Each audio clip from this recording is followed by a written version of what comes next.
Chapter 702. Whoosh! A dazzling bolt of lightning flashed across the sky and fell into the sea, setting off waves and waves like the wrath of God. In the eastern sea region of the Qin Empire, a fleet of ships swayed forward in the storm, like small fallen leaves that would be swallowed by the god of the sea at any time.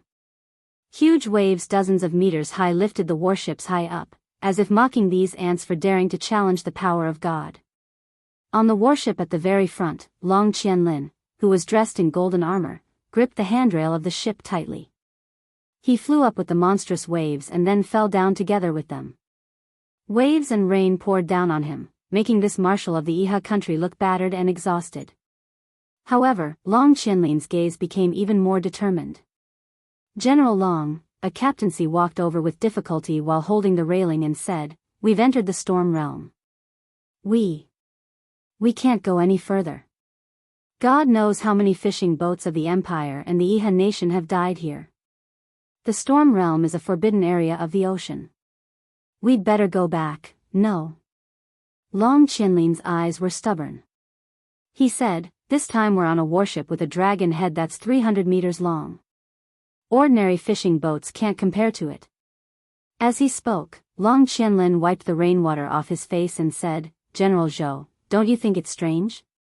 The storm realm exists all year round and never stops. This isn't ordinary weather. It's cursed. If we don't go through here, I'm afraid we'll never see the truth on the other side of the ocean." But. Captaincy's face was pale. He said, "Even if we go through the storm realm, the thing we need might not be on the other side. We don't have a choice." Long Qianlin smiled sadly. "The Iha nation is weak. If we can't find any new allies in the next 10 years, the Iha nation will definitely be destroyed by the Empire. We have no choice. Order the fleet to keep moving forward in formation. We'll definitely rush out of the storm realm." "Yes." After fighting against the waves and the storm for almost an hour, the fleet, which was known as the Hope of the Righteous Nation, finally sailed out of the storm. The waves almost instantly calmed down. The sun was high in the distance, and the storm was raging behind. It was a completely different world. The soldiers on the ship were overjoyed and cheered as if they had just survived a disaster. They had seen with their own eyes a few of the smaller warships being torn to pieces by the storm. It was really not easy for them to come out alive. "Continue forward," Long Qianlin ordered. "Calculate how many warships we have left." 21 more warships. That's good." Long Qianlin's heart sank. Originally, he had 30 warships. Just the storm domain alone had cost him 9 warships and thousands of soldiers and sailors. This was probably the reason why the Empire's navy had never ventured east for so many years. Right at this time, a Chiliarch pointed into the distance and shouted, "General Long, look, what's that over there?" In front of them, there was a huge purple canopy above the sea, separating the east and west sides. The canopy was translucent, and one could even see an entire continent in the distance. "It's a barrier." Long Qianlin's gaze turned cold. He slammed his fist heavily on the side of the ship and said, "How can there be a barrier?" "Damn it." Captaincy said, "A barrier? Since we're already here, how can we give up on advancing because of a barrier? General Long, why don't you send a small boat to investigate?" 2 small boats sailed away. There were 3 people on each boat. 2 were sailors, and 1 was a centurion from the Iha nation. BZZT. BZZT, the barrier flickered with purple lightning. It seemed to be maintaining its current state, unmoved by anyone. "Damn it, what the hell is this?" A centurion pulled out his sword and leaped into the air. He slashed at the barrier with a biting cold true energy. Bang! Amidst the loud noise, the barrier actually reacted on its own. A raging flame instantly engulfed the centurion, and even the small boat behind him was turned to dust. Boom! The other small boat crashed straight into the barrier and shattered inch by inch. The soldiers and sailors didn't even have time to scream before they were devoured. It was a tragic sight to behold. Gulp! Captaincy forcefully swallowed a mouthful of saliva. His eyes were filled with bewilderment as he said, "General Long, are we still going to advance?" A pained expression appeared on Long Chinlin's face. He was only a step away from success, but such a barrier just had to appear here. Looking from afar, this barrier stretched from north to south, separating the entire East Sea from the other world. It was obvious that there wouldn't be any loopholes. However, Long Chinlin was unwilling to leave right now. "How many more days can our food and water last?" Long Chinlin asked. 20 days. The return journey will take 10 days, so it can only be considered as 10 days of food and water. "Is that so?" Long Chinlin muttered. "We'll wait here for 3 days. If the barrier doesn't dissipate, we'll return to the dragon-shaped island."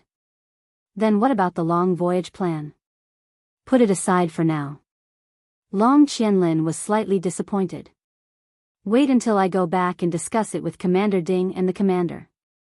"Yes." 3 days later, the barrier was still the same. Long Chinlin's battleships and navy could only return in vain. However, not long after Long Chinlin's fleet entered the storm domain, bolts of thunder and lightning descended from the sky, and the barrier started to crumble. In the blink of an eye, it turned invisible. The space on both sides of the barrier merged into one, and the different air pressures formed whistling sea winds, blowing up huge waves that soared into the sky. However, no one knew what had happened. The Nether Spring, the third level of the 12 worlds, the world of slaughter. There was no ground in the Nether Spring, only a water surface. The water was illusory like a dream, and there were layers of blood-colored fog enshrouding the water surface. In the fog, a person stood majestically with a sword in his hand, panting heavily. In front of him lay a pile of corpses. Bright red blood flowed along the sword and splashed onto the water surface, but there were no ripples. Instead, there were blood-red flowers blooming. Lin Muyu calmly looked at everything around her, her eyes filled with biting cold killing intent. Ever since she entered the world of slaughter, she had never stopped killing people. The killing intent in her heart seemed to have been completely vented. If the Great Tao was not benevolent, then she would kill to create a clear world. Hiss, hiss, a sharp roar came from under the water. Swoosh. A thorny metal spike pierced out from the bottom of the water. Lin Muyu spun around reflexively, dodging the spike's attack by a hair's breadth. His palms were shrouded with starlight, and in the instant he dodged, he actually activated his astral chain, firmly locking onto the spike's leg. He roared, "Get out here!" Splash! A huge monster was forcibly pulled out from the bottom of the water. It was a monster that looked like a crab, but its whole body was filled with poisonous spikes, and its head was a pair of murderous tentacles. Facing the wind, the star's sword flickered with a sword light of nearly 10 meters, and with a flash, 2 of the monster's tentacles were forcibly cut off. Hiss, hiss, it roared in pain, waved its sharp claws, and rushed towards Lin Muyu. Boom! Lin Muyu opened his palm, and supreme divine power surged out. The extremely tyrannical flame shock wave instantly smashed the huge crab into pieces. Lin Muyu, how many people have you killed? Don't tell me you don't feel guilty. A familiar voice came from behind. Lin Muyu turned around. It was Hua Tian, the man who killed Chu Feng's grandfather in Silver Fir City. Hua Tian glared at her, holding an iron spear in his hand. Swoosh, swoosh, swoosh, figures quickly appeared around Hua Tian. It was Hua Wan, and many others who had died in Lin Muyu's hands. Their faces were fierce, as if they were here for revenge. Swoosh! Another figure appeared. It was a man wearing the Iha nation's medal. He was Lin Yu, the famous general of Yu City, the designer of the green woven straw coat crossing the mountains. If it weren't for him, there probably wouldn't have been such a mess in Lanyan City. Lin Yu glared at her and growled, "Lin Muyu, you demon, your hands are stained with blood. I have no enmity with you. Why do you want to kill me?" Lin Muyu looked at him coldly and didn't say anything. At this time, a person appeared in the sky. It was Luo Lan. More and more people appeared. They were probably Luo Lan's disciples, as well as the northern she-eagle and the others. Lin Muyu, your sins are grave. It's time for you to pay. The crowd looked at her with fierce expressions. At this moment, Lin Muyu smiled. She stood in the air and looked at her enemies with a condescending look. She said with a powerful voice, I have a clear conscience in killing any one of you. Since I can kill you once, I can kill you a second time. Come, let me see how strong you dead people are. Swoosh. The divine will shot into the sky, emitting a terrifying golden light. 12 spirit beads of law surrounded her. The moment Lin Muyu waved the star's sword, the sky changed color. Slaughter. Endless slaughter. Blood dyed the entire world of slaughter red. Lin Muyu couldn't even tell who his opponent was. He just continued to kill. He knew that only by using his killing intent to the extreme could he pass this stage. The world of slaughter was a violent and ruthless world. Blood flew into the sky. More and more people appeared on the surface of the water, but Lin Muyu killed even more. When the shadows turned into a dance of blood, Lin Muyu stood tall and straight. He had a clear conscience. Streams of blood flowed down his handsome face. If he could stop fighting, he would not hesitate to kill. At this time, the blood fog in front of him suddenly dispersed. The mirror-like water also cracked like glass. The next level was the 4th level, the world of greed. Swoosh. Lin Muyu could not help but sink deeper and deeper. He could barely see anything in front of him. All he could feel was his past flashing before his eyes like a slideshow. His confusion, sadness, pain, and happiness were all presented in front of him one by one. Chapter 703.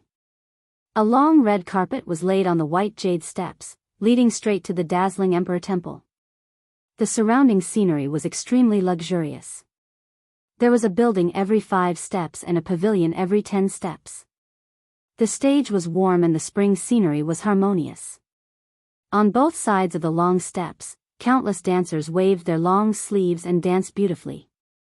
When Lin Muyu walked up the long steps, the officials on both sides knelt down one after another and shouted, "Long live your majesty." In the distance, a boundless army with bright swords and armor knelt down in unison. Their shouts soared into the sky and it was extremely glorious. Your Majesty, a group of peerlessly beautiful imperial concubines all knelt down to welcome him. Every single one of them was extremely charming.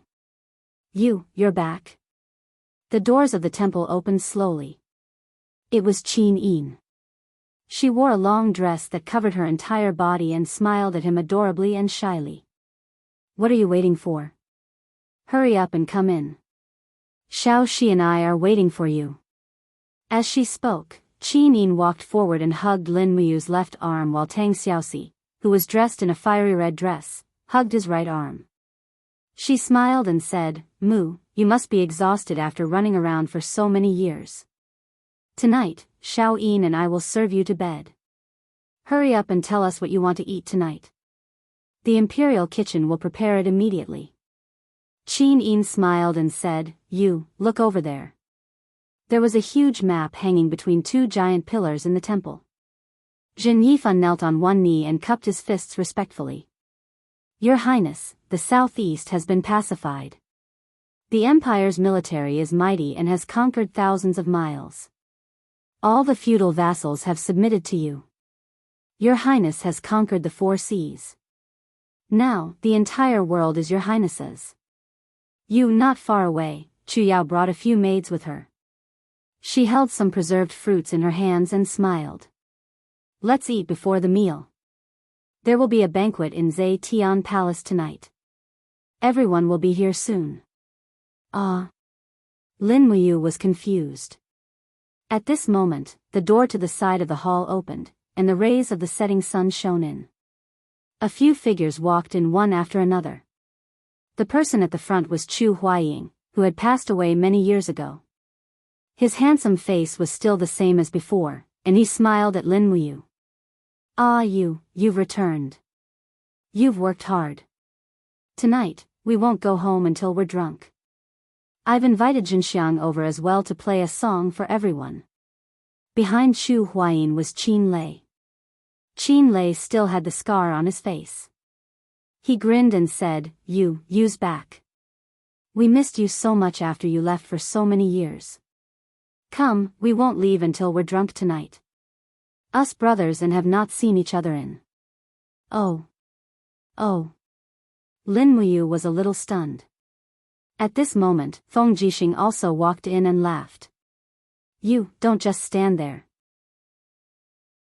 Let's go to the rear hall and have a jar of wine to warm up." "Oh right, Great Deacon Lei Hong has also returned from his travels. Also, Chu Chu and Chu Feng should have returned from gathering herbs. These two old men really can't take it anymore. They deal with herbs every day and yet they're not annoyed at all. But, tonight's meal will definitely be packed. Brother Chu Huayin, Brother Qin Lei. Grandpa Lei Hong." Lin Muyu's eyes became hot. He stood there in a daze and didn't move. He looked at everyone present reluctantly. Suddenly, he raised his head and tears flowed uncontrollably from his eyes. Everything was illusory, but everything was so beautiful. Greed. Everyone in the world was greedy. They were greedy for power and wealth. They were greedy for the love that shattered their dreams in the blink of an eye. They were greedy for the illusions of glory and splendor. However, everything was ultimately fake. How many pitiful people were living in their memories, living in the beautiful times that had passed by. They were pitiful and sad, at a loss, but they didn't know themselves. Lin Muyu was naturally open-minded and cheerful. He could see through everything, but he wasn't willing to. He was also greedy. He was greedy for the love he had with Qin Yin and Tang Xiaoxi. He loved Qin Yin deeply, but he asked himself, did he really not have the same love for Tang Xiaoxi? He wasn't willing to face it. He was afraid that he would sink deeper and deeper. However, in the end, he couldn't escape the torment of fate. Love was love. The rules and regulations of the world could control a person's body, but they couldn't control a person's feelings. If it was wrong, then everyone in the world was wrong. However, love would never be wrong. Love was tolerance, love was giving, love was greed. Love was a mark that was engraved on one's bones. It couldn't be washed away or scraped off. Love was an inadvertent memory. Love was the longing in the deepest part of one's heart that no one knew about. Greed was a mistake, but love was not wrong. Lin Muyu's body trembled, and tears flowed down his face. He raised his hand, pulled out his sword, and stabbed it into the ground. Dang! A golden light swept out. The surrounding illusions of Qin Yin, Tang Xiaoxi, Chu Huayin, and the others all disappeared. Lin Muyu looked up at the sky and said softly, "I love them, but I won't be greedy to possess them. I'm willing to protect them and never abandon them." Boom! It was as though a door had opened in the sky. The light swept across the land, and in the blink of an eye, it pierced through the mirror of the greed world. Lin Muyu's insight had opened the door to the next world, the desolate world. The bottom of the 12 worlds, the Nirvana world. Dong Lin stood between heaven and earth and looked at everything above him. He couldn't help but have a look of resentment on his face. This brat actually saw through the greed world. But he still has to die in the end. Bastard. He trespassed into the quiet spring and still wants to come out alive. He must be dreaming. Do you think that I, Dong Lin, am a persimmon that is easy to bully? Divine realm, at the border of East Heaven. On a spiritual mountain surrounded by clouds and high mountains, there was a small palace with pavilions, terraces, and waterside pavilions. It was called West Plains Palace. It was a palace built by East Heaven on the western border. It was also the resting place of the 7 luminaries Demon Emperor during the war. Auspicious light lingered in the West Plains Palace. The 7 luminaries Demon Emperor stood by the lotus pond. He frowned and said, "The spatial disorder caused by the war of the gods made it impossible for us to see through the Heaven Pond illusory realm. We also can't see what is happening in the ghost domain. What should we do?" You actually entered the quiet spring. That bastard, Ghost Emperor Dong Lin, will definitely not let you go. Xiao said, do you want me to descend again? Maybe I can sneak into the ghost domain without being discovered. No. The 7 luminaries Demon Emperor waved his hand and said, firstly, you have descended too many times. It is easy to damage your cultivation. Secondly, you are from the divine realm and have long been recorded in the 3 realms register. Once you appear in the ghost domain, it is equivalent to violating the 3 realms laws. The 3 ghost emperors in the ghost domain are nothing to be afraid of. I am only worried that those old fellows in the sky beyond heavens will cause trouble. When that time comes, I am afraid that it will be really troublesome. Xiao bit her red lips and said, but we can't just ignore it. With Yu's current cultivation, he is definitely not a match for Ghost Emperor Dong Lin. Let me think about it. Maybe we can send someone else. Fairy Qing Ping, who was beside Xiao, shook her head and said, in any case, I am not going. I don't have a deep friendship with Lin Muyu. I am not asking you to go. You just have to guard the spiritual mountain. Where is Sun Feng? He is here. Outside the hall, a group of God state experts arrived on clouds. Sun Feng walked into the hall delicately and said with a smile, reporting to Demon Emperor, we have achieved a complete victory in this battle. We have killed a total of more than 300 angels and seized a total of more than 70 spiritual mountains in the Western Heaven realm. How much did we lose? 5 god kings and 73 hierarch gods died in battle. Is this considered a complete victory? The 7 luminaries Demon Emperor raised his eyebrows and said, injuring 1,000 enemies while injuring 800 ourselves. This is clearly a losing deal. Sun Feng, you are not competent enough as the commander-in-chief. Sun Feng was somewhat indignant and said, Demon Emperor, I have done my best. If Demon Emperor feels that I am not competent enough, feel free to replace me as commander-in-chief. I will not complain. Yo, throwing a tantrum? The 7 luminaries Demon Emperor smiled and said, you are too honest. I can't even joke with you. However, in terms of war, Sun Feng, you are indeed inferior to one person. Who? Sun Feng was stunned. You, that kid is a natural genius at war. If he had ascended to the divine realm, I reckon I wouldn't have to waste so much effort. This, Xiao bit her red lips and said, could it be that the Demon Emperor already has a new plan? Yes. The 7 luminaries Demon Emperor's eyes were deep as he said, since the gods of the Western Heaven realm have started a war, I have no choice but to accept it. The Western Heaven realm is vast and controls many spirit mountains. If we take over the Western Heaven realm, I plan to go to the Western Heaven realm and let you guard the Eastern Heaven realm. We can watch each other, only then can we contend against the Northern and Southern Heaven realms. But that kid, you can't forget the trivial matters of the mortal world. I'm afraid he won't be able to ascend for a few years. I know. That kid still can't see through the mortal world. Xiao couldn't help but laugh. If you had beauties like Qin Yin and Tang Xiaoxi in the mortal world, would you still ascend to the divine realm? This, the 7 luminaries Demon Emperor hesitated. At this moment, Qing Ping suddenly said, Demon Emperor, there is actually a way that might be able to help Lin Muyu. Speak. Since the Demon Emperor can't help Lin Muyu directly, then why not help him indirectly? Hasn't the Demon Emperor already cultivated the soul-vanquishing curse? I think, with the Demon Emperor's telekinesis power, he can penetrate the 3 realms plane and reach the ghost domain. He can use the soul-vanquishing curse to suppress the Eastern Unicorn Ghost Emperor's divine power. With Lin Muyu's strength, it shouldn't be difficult to defeat the Eastern Unicorn Ghost Emperor who has most of his divine power suppressed, right? Soul-vanquishing curse. The 7 luminaries Demon Emperor's body trembled. His eyes were filled with a fierce light. He smiled and said, I actually forgot the secret art that I painstakingly studied. That's right, the soul-vanquishing curse can help you. Alright, this matter should not be delayed. I'm going into seclusion. Xiao, protect me. I'll leave the war with the Western Heaven realm to the 2 of you, Sun Feng and Qing Ping. Please rest assured, Demon Emperor. The two divine generals cupped their fists in unison. The secret chamber of the palace was silent. The 7 luminaries Demon Emperor sat cross-legged and spread out his palms. Golden runes rose from his palms. The soul-vanquishing curse was a secret art that attacked the divine power of the soul. The 7 luminaries Demon Emperor's 7 luminaries' profound energy was already a secret art that dominated the world. Therefore, he didn't create another tyrannical martial art.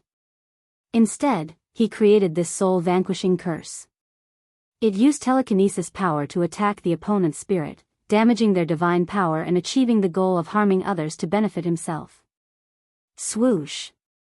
A wisp of supreme divine sense penetrated the 3 realms and went straight into the ghost domain. Dong Lin, it's time for you to die. The 7 luminaries Demon Emperor raised the corner of his mouth and revealed a proud smile. Chapter 704. On the 11th level of the Nether Spring, in the Mahayana world, this was already the 28th day since Lin Muyu entered the Nether Spring. Ethereal Sanskrit chants reverberated in the secluded space, golden clouds shrouded the sky, and gods appeared one after another. Although Lin Muyu didn't recognize these gods, she guessed that they were all experts from the Mahayana world. Since this was an illusion, everything came from the heart. Naturally, Lin Muyu didn't need to be afraid of these illusions. In the air, a fairy maiden stood on a lotus flower with a long sword in her hand. She spoke softly, Lin Muyu, you've killed so many people, don't even think of ascending to the Mahayana world. Die. As she swung her sword, countless rays of sword light flashed, as if there were 10,000 sharp swords attacking her. Lin Muyu's gaze turned cold as she gently opened her left palm. Instantly, a spherical golden gourd appeared around her, forming a perfect defense that completely blocked off the fairy's sword chi. At the same time, the astral sword in her hand shone resplendently as it was filled with supreme god force, unleashing a barrage of attacks. In a short instant, Lin Muyu attacked a total of 28 times, each sword stronger than the one before. The last sword even shattered the fairy maiden's long sword. Opening her palm, god force gushed out, and Lin Muyu shouted, "Destroy." The fairy maiden's expression froze, and her body turned into golden dust, flying in the air. Sure enough, it was just an illusion. Lin Muyu, watch my halberd. Behind her, a heavenly god wielding a bronze-colored halberd dashed over. A piercingly cold wind blew, and when he swung his halberd, it was as if he brought along an inescapable net, exerting a strong pressure on Lin Muyu. The supreme godhead Sea of Caring suddenly shone brightly, and with a swoosh, a golden shockwave spread out with Lin Muyu at the center. The supreme godhead actually helped its owner to break free from the heavenly god's Sea of Caring. Lin Muyu wielded her sword and flew away, clashing with the heavenly god. Their speed was so fast that it was almost impossible to see them with the naked eye. Only the sound of weapons clashing could be heard in the air. Destroy! Suddenly, there was a low shout, and the two figures appeared in the sky together. The stellar sword pierced through the throat of this heavenly god. Lin Muyu flicked her wrist lightly, and immediately, this heavenly god's body was shredded into energy fragments, and it was still an illusion. But at this moment, a fiery pain came from her back. It was an attack from a middle-aged celestial deity. The whip had actually struck Lin Muyu's back through the astral wall. Lin Muyu touched it with her hand, and her palm was covered with faint golden blood. Lin Muyu's heart immediately sank. Although the gods in the Mahayana world were all illusions, their attacks were real. If she was not careful, she would die here. Without saying a word, he turned around and attacked with lightning speed. With a bang, he forcefully collided with the long whip deity's body. The hilt of the stellar sword locked the back of the deity's head. In this way, the deity's long whip was rendered useless. Meanwhile, Lin Muyu raised her iron fist and punched it 3 times in a row, forcibly killing it. Again. In the sky, above the clouds, a celestial deity holding an iron hammer descended from the sky. Without saying a word, he raised both hammers and struck at Lin Muyu with Mount Tai. Lin Muyu had just killed a person, and her aura had not completely recovered yet. There was no way for her to dodge. She could only raise her arm and quickly condense the dragon blood battle shield. With a bang, her whole body was blasted down, and a total of 37 layers of waves came from her arm. Good heavens, any random celestial deity here was a god-king level expert. Fortunately, they were only illusions, and their strength was only about 20 to 30% of a god-king level expert. Otherwise, perhaps two of them together would be able to kill Lin Muyu within 10 moves. There was a sweet taste in her throat. Lin Muyu had already suffered internal injuries. Her body spun rapidly in the sky, and she suddenly stepped on the void to launch a counterattack. Her whole body flew in a spiral trajectory, and her long sword danced and slashed fiercely. That celestial deity with the warhammer relied on brute force to win. Now that Lin Muyu was competing with him in speed, how could he win? In the blink of an eye, dozens of crisscrossing sword marks appeared around the celestial deity. The instant the sharp sword chi contained in the sword marks exploded, the celestial deity's body exploded into a cloud of golden blood mist. It was still an illusion. Lin Muyu raised her head and looked. Two figures descended at the same time. This time, it was two god-king level illusions that launched an attack at the same time.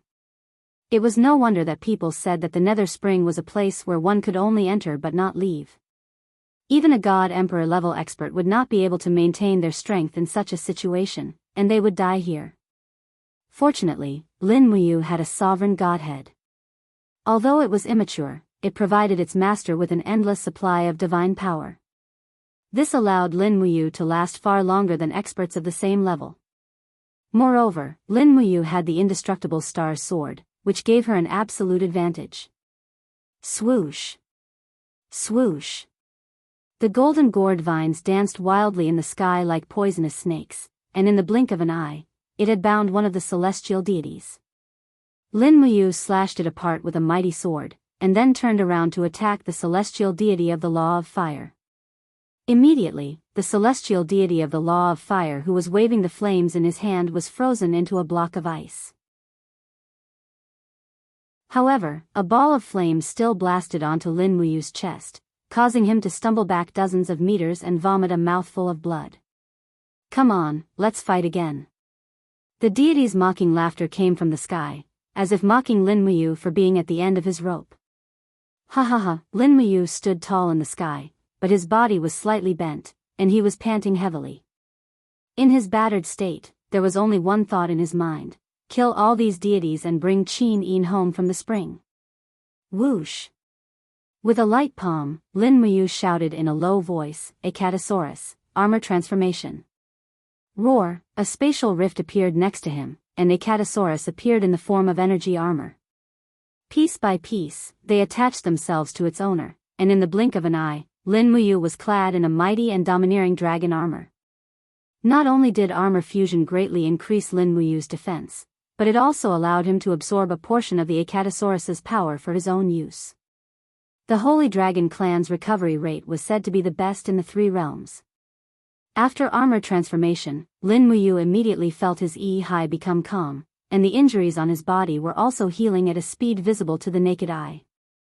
Again, this time, it was the joint attack of 3 celestial deities. An axe, a sword, and a spear, 3 weapons fell from the sky, each imbued with the divine power of a different law, and the 3 celestial deities all had very serious expressions.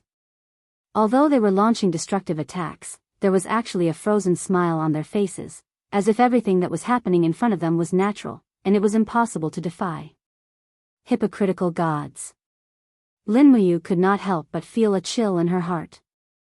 The people always believed in and provided for these celestial deities, but they did not know how dirty their hearts were under the hypocritical mask of the celestial deities.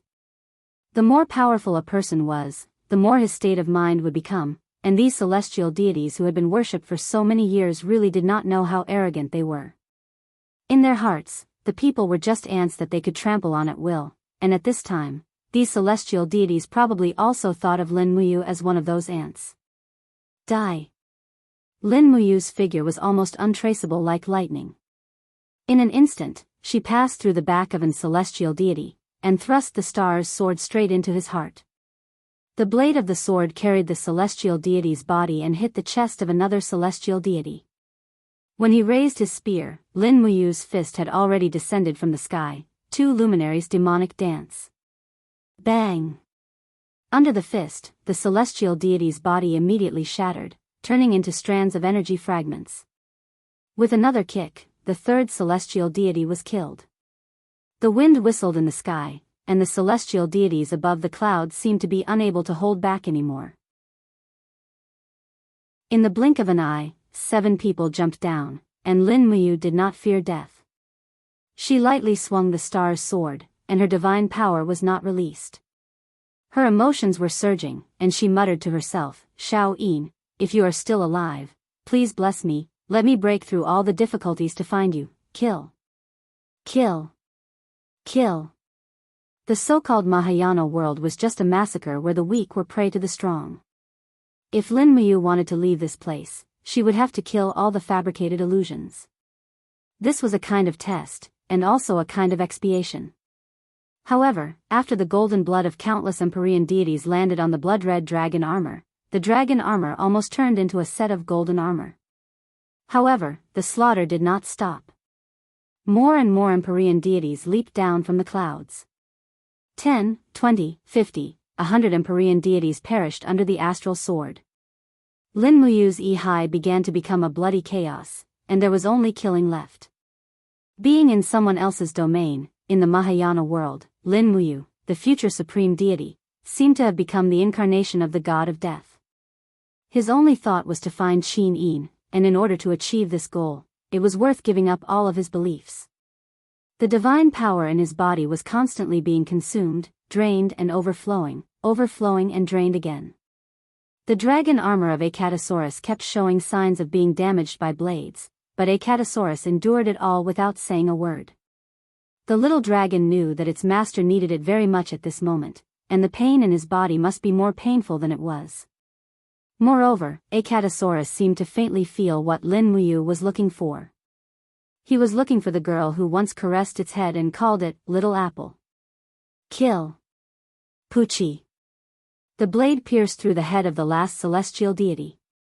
When Lin Muyu slowly pulled out the star's sword, the body of the celestial deity immediately turned into wind, leaving behind only wisps of golden dust that scattered with the wind. Dang dang dang, the bell rang out from nowhere, and Lin Muyu listened to the sound in the sky. His heart was indescribably comfortable and peaceful. Holding the long sword in his hand, he stood in the air and closed his eyes. The supreme deity in his Yi was glowing, and it quickly absorbed the surrounding spiritual power to replenish the divine power that its master had lost. Hua hua hua, in the blink of an eye, the wind blew, and the ground in front of him gradually separated and dissipated. A huge black hole appeared, and it led straight to the last layer of the 12 Nether Springs worlds, the Nirvana world. Whoosh! In the Nirvana world, Dong Lin suddenly opened his eyes, and his heart trembled slightly.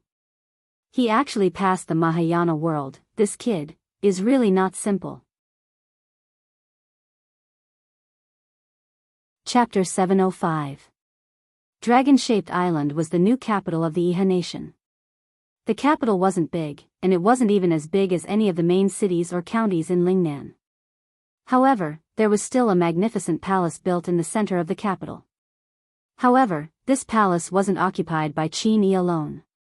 At the same time, Man Ning, Ding Shi, and the other nobles also lived in this palace. Qin Yi knew that times were different now, so he naturally wouldn't be too calculative.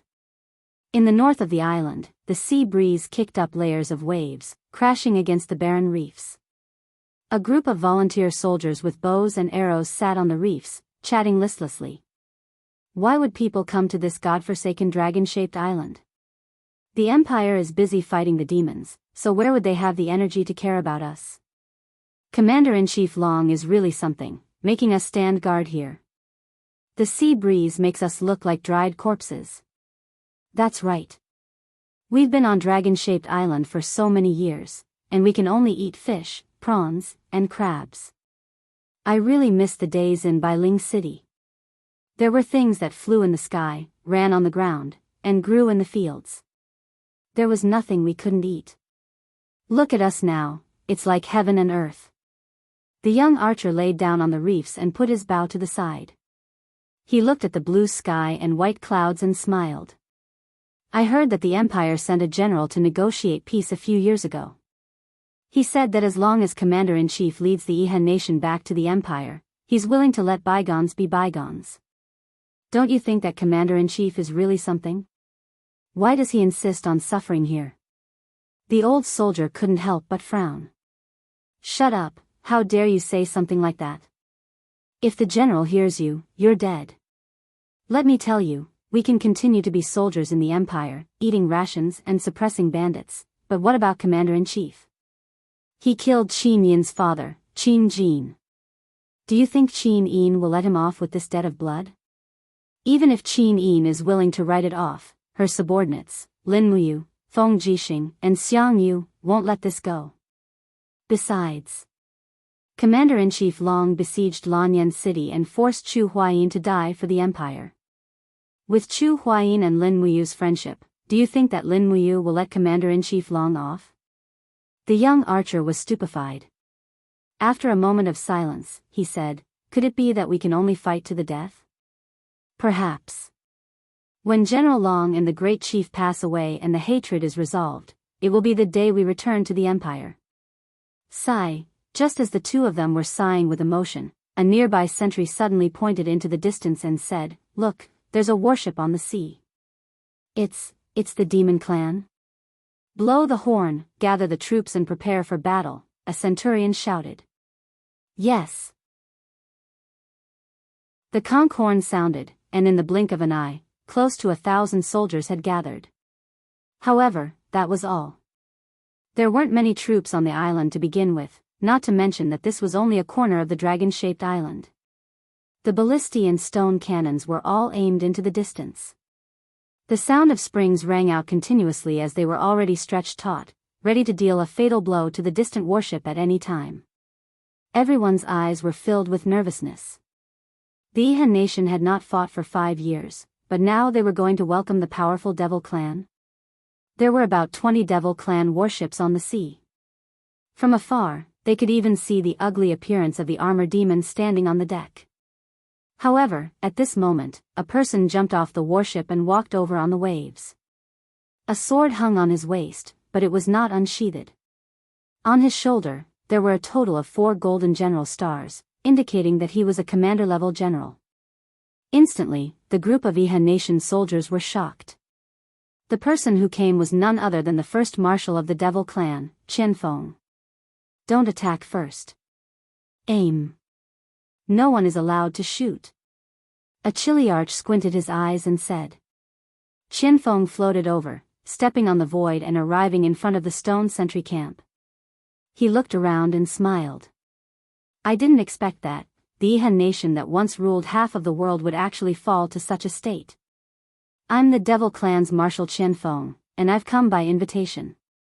Where's your General Long? General Long? The Chiliarch's mouth opened and closed, and he spoke these 2 words dryly. This was the first time he saw the Devil Clan's high-ranking general. Moreover, it was said that the Devil Clan's most intelligent and courageous general, Qianfeng. The shock in his heart was self-evident. Qianfeng did not mind. He smiled faintly and said, someone who can speak, go and invite Long Qianlin. At this moment, the sound of horse hooves came from the mountain range of the island. In the blink of an eye, a row of Ihan nation's armored cavalry galloped over. The leader was Long Qianlin, who was wearing golden armor. There were only about 100 people in this row of cavalry. It was no wonder. The warhorses on the dragon-shaped island were all brought from the mainland. There were very few of them and they were very precious. The entire Ihan nation's cavalry now did not exceed 5,000 people. One could imagine how precious they were. Long Qianlin flipped over and dismounted from his horse. His face was full of smiles. Greetings, Marshal Qianfeng. I didn't expect that we would actually meet here. I also didn't expect that we would meet again like this. Qianfeng smiled faintly and said, we used to be enemies, but now we have become allies. Life is like a play, ha ha ha. After waiting for a while, Qianfeng's warships all reached the shore. He had brought more than 2,000 people with him. Most of them were high-level demons, and only a few were armor demons. After all, the intelligence of the armor demons was too low. Once they started to cause trouble, there was no way to control them. The high-level demons were much more reliable. Dragon-shaped island, Yihan Nation's main hall. Qianfeng nodded to his subordinates. Immediately, a group of high-level demons presented their gifts and arranged them in a row. Qianfeng smiled and said, "Commander, please take a look. These are the gifts that Yihan Nation has prepared for you. This is the legendary beast god sword, which can cut through iron like mud. This is the dome jasper cup. There are only 2 of them in the whole world, and they are both here. This is the best Mabe cloud brocade, and this is the top-grade iron pear wood. There is a total of 50 kilograms of it, which can be used for carving. It emits a fragrance all year round and can prolong one's lifespan." Qin Yi sat on the throne with a pale face. He was already 61 years old, but in the short 5 years after Yihan Nation's defeat, he seemed to have aged 10 years. Qin Yi's cultivation was not high, and he had not even stepped into the heaven realm. To Qin Yi, the most important thing was to prolong his lifespan. The longer he lived, the more he would have the chance to rule the Shattered Cauldron world again. "Thank you, Marshal Qianfeng, for your generous gifts. Yihan Nation simply cannot repay you." "Don't mention it, Commander." Qianfeng had a carefree smile on his face. "The God race and Yihan Nation have already formed an alliance, so there is no distinction between you and me. Qianfeng is already overwhelmed by the favor that Commander doesn't mind this small gift. Come, show Marshal Qianfeng a seat." "Yes." 2 attendants carried a carved wooden chair over, and Qianfeng gladly sat down. Ding Shi, Long Qianlin, and even the elderly man Ning were standing in the hall. Only Qianfeng and Qin Yi were sitting. It was obvious how noble they were. Ding Shi had also aged a lot. He was no longer as young as he used to be. He coughed and said, "Marshal Qianfeng, the empire is now powerful. The Longdan army camp led by the Qin Queen Lin Muyu boasts 200,000 soldiers. They also defeated the main force of your army in Tongtian province. Moreover, their magic crystal cannons are shockingly powerful. May I know how Marshal Qianfeng plans to cooperate with the Yihan Nation and launch a counterattack against the empire?" "Good question, Commander Ding." Qianfeng smiled. "But, before that, I want to know how much strength the Yihan Nation has left, and whether it can really help the God race eliminate the dragon's valiant army and reclaim its position as the ruler of the Shattered Cauldron realm." Qin Yi glanced at Ding Shi, indicating that he should speak.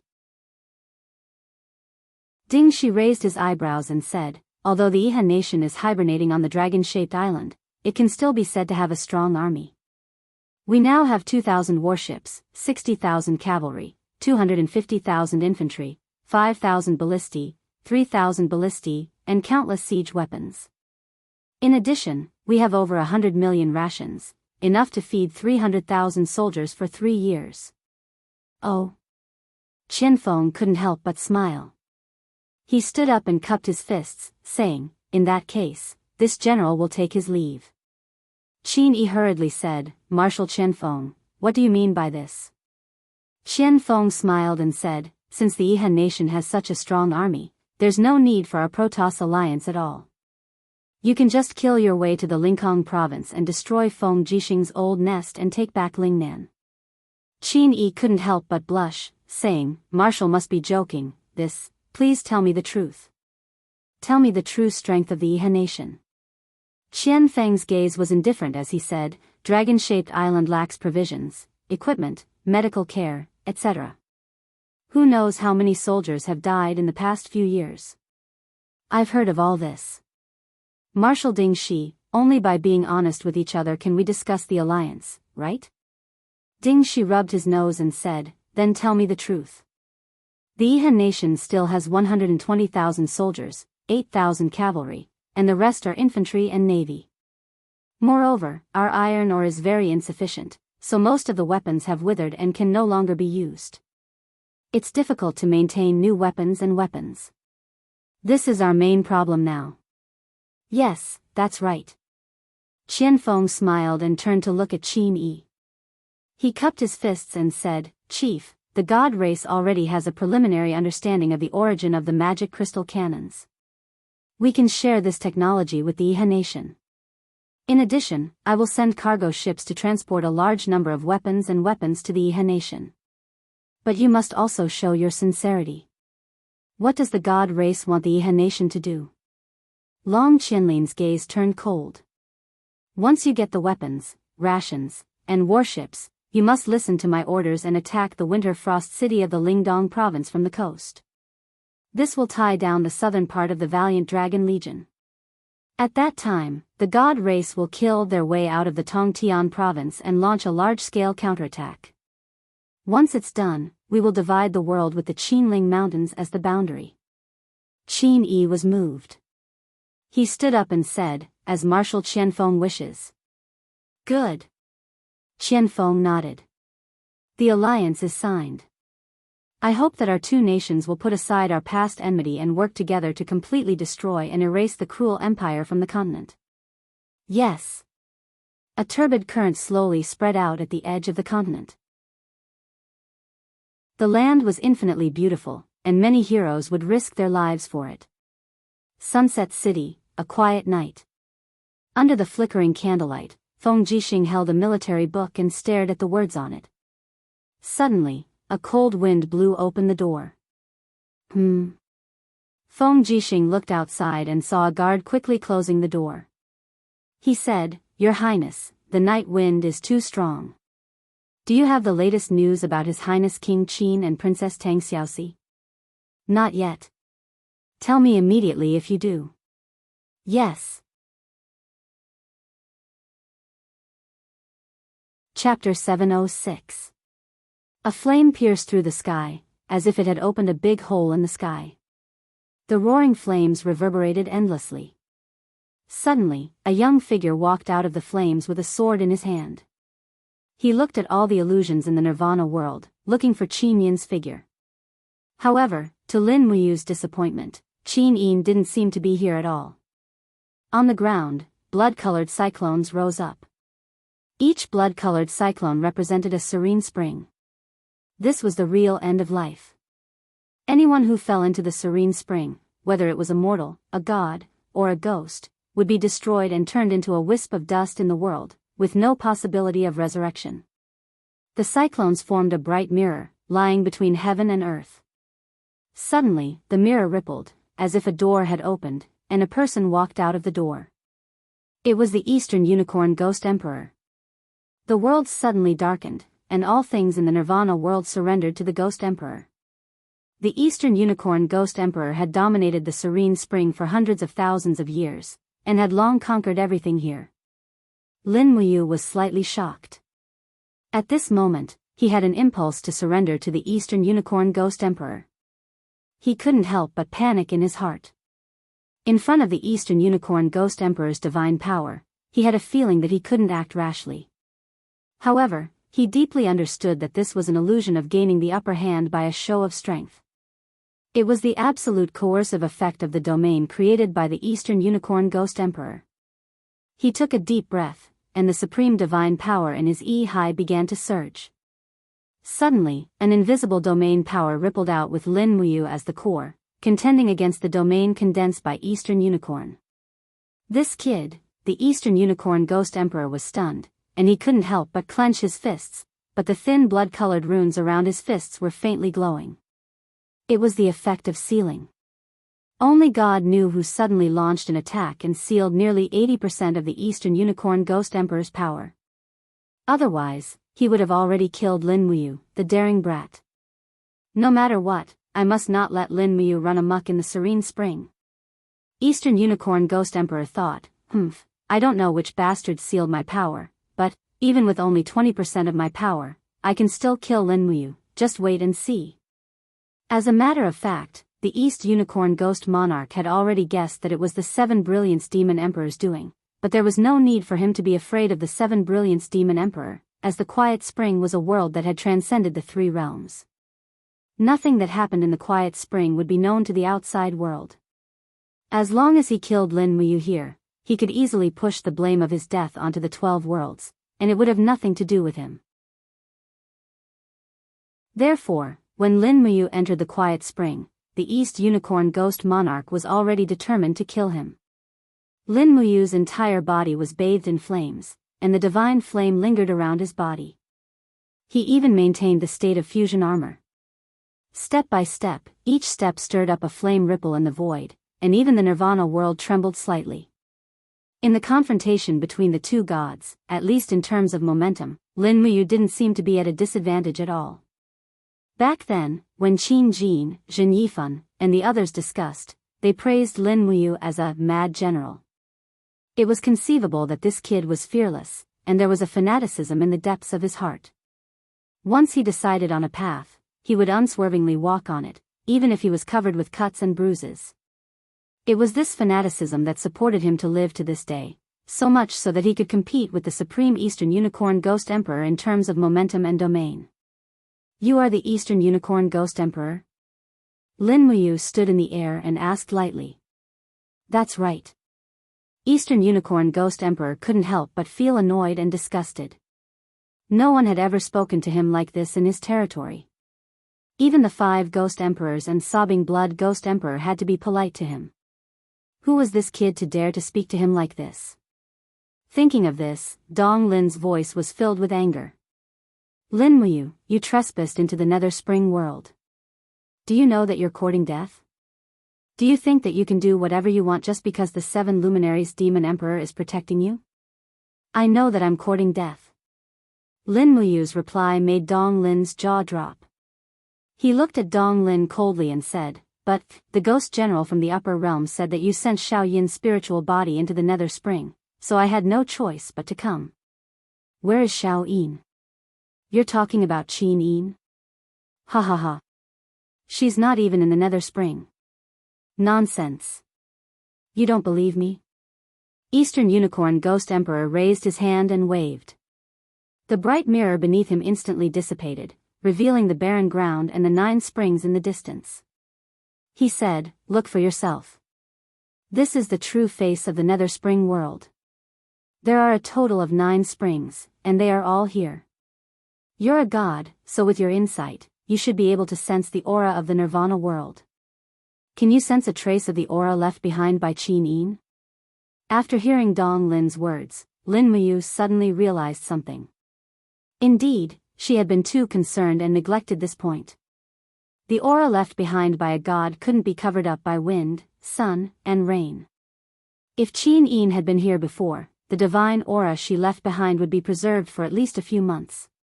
But from the day Lin Muyu entered the Nether Spring world, when she thought about it carefully, she really didn't sense the aura of Qin Yin at all.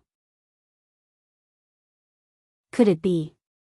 Could it be? His body trembled, and he couldn't help but feel ecstatic. He held the star's sword and looked down at the vast land. Suddenly, he laughed wildly. Xiao Yin didn't die. Xiao Yin didn't die, ha ha ha ha. Great, great. Eastern Unicorn Ghost Emperor sneered, I think. You'd better worry about yourself. Do you know why I told you the news that Qin Yin didn't die? Why? Lin Muyu calmed down again, and a trace of sharpness flashed across her eyes. She knew things wouldn't be so simple.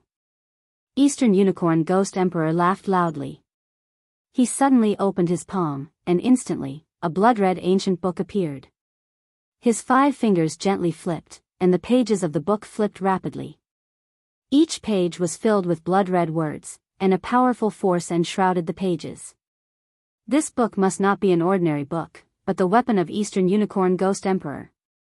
I want you to be buried in the Nether Spring in place of Qin Yin, and I want your sovereign godhead. Eastern Unicorn Ghost Emperor's eyes were filled with raging flames. If losing Qin Yin's sovereign godhead was a kind of regret, then Lin Muyu entering the Nether Spring world was a kind of double blessing. It was a pity that one of the rulers of the divine world, the 7 Luminaries Demon Emperor, used a super long-range god-vanquishing curse to seal most of Eastern Unicorn's power. Otherwise, this reckless kid, Lin Muyu, would definitely be buried here. At this moment, Lin Muyu's heart was filled with lingering fear. She was too afraid that Qin Yin would be annihilated in the Nether Spring, so she jumped into the Nether Spring without thinking about the consequences. Was there any use in lingering fear now? Unbeknownst to her, the 7 luminaries Demon Emperor was currently standing in the spiritual mountain of the divine world, overlooking the vast ghost domain. He couldn't see Lin Muyu's position, so he could only murmur, "This is the only way, you. Everything depends on you now." Xiao, who was standing at the side, suddenly smiled. "What are you laughing at?" The 7 luminaries Demon Emperor turned to look at her. Xiao laughed so hard that she was trembling, and said, "Demon Emperor, have you forgotten what you said a month ago when you first entered the ghost domain?" "What did I say?" The Demon Emperor was at a loss. Xiao was still laughing so hard that her stomach hurt. She said, "You said to the illusion of you in the heavenly lake, 'Don't worry and act cool, there will be an aerial gunship to cover you.' What's wrong, is your aerial gunship giving up now?" The 7 luminaries Demon Emperor couldn't help but laugh as well. He looked at the dense fog in the lower realm and said, "Times have changed, what happens next will depend on you's luck. Although I used the soul-vanquishing curse to seal more than 70% of you's godly power, he is still a god emperor level ghostly immortal who has seen through the 99 heavens. If you makes the slightest mistake, he will still be killed." Xiao became serious, and said, "Don't worry, you won't be killed that easily. His ability to respond in battle is probably better than both of us. Otherwise, he would have died 100 times over. Don't forget, a few years ago, your aerial gunship didn't help him, but he killed his way out of the carnage by himself." "You're right." The 7 luminaries Demon Emperor stretched his arms, and said, "You has his own heavenly Tao. As long as he follows this path, he will definitely be able to establish his own sect. My worries are unnecessary." As he said that, a cold light flashed past his eyes, and he said, "If Ghost Emperor Dong Lin is sensible, he will naturally not kill you. Otherwise, I will definitely make Dong Lin, this bastard, unable to even be a ghostly immortal." Xiao was slightly startled. The last time she saw the 7 luminaries Demon Emperor reveal this kind of killing intent, the 3 god emperors of the South Heaven realm perished together. "Why, are you afraid?" Ghost Emperor Dong Lin suddenly sneered. "What did you say?" The star's sword in Lin Muyu's hand began to be enshrouded in raging flames. Although Lin Muyu was proficient in the 12 laws, he was still truly proficient in the fire law. After all, most of his proud skills were related to flames, such as purple sun descending to earth, dragon flame spiral break, and so on. Moreover, the fire law was overbearing and vigorous, and it was the strongest attack among the 12 laws. When facing an opponent stronger than himself, the fire law was undoubtedly the first choice. Looking at the gloomy book in the hands of Ghost Emperor Dong Lin, Lin Muyu said, "This book of yours looks pretty good." "Is that so?" Ghost Emperor Dong Lin grinned. "This book is called Nether Spring Ghost Book. I found it after entering the Nether Spring for the first time. The Nether Spring Ghost Book contains the power of extreme Yin and softness, and you will die under the profound energy of this Nether Spring Ghost Book. Then I have to give it a try." Lin Muyu bent her body slightly, and her strength had been raised to the extreme. The flames on the blade roared, and she stepped on the wall of the void. Her whole body actually had a kind of imposing manner, and she rushed down. The long sword contained a vast divine power, and it was a fierce strike towards Ghost Emperor Dong Lin. Strike first to gain the upper hand, and strike later to be controlled by the opponent. Chapter 707. Roar. When East Unicorn Ghost Emperor waved his arm, there was a faint roar of a holy beast.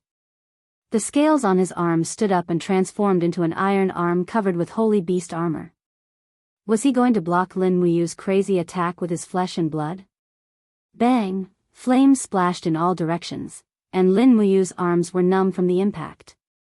The power that came from the East Unicorn Ghost Thearch's iron arm was not ordinary, but what surprised him was that the East Unicorn Ghost Arch also took a few steps back. It seemed like the East Unicorn Ghost Thearka's power wasn't as strong as he imagined, at least not as terrifying as the god Thearka's cultivation. The second attack came in an instant. Lin Muyu's figure flashed like lightning, carrying the vast frost divine power.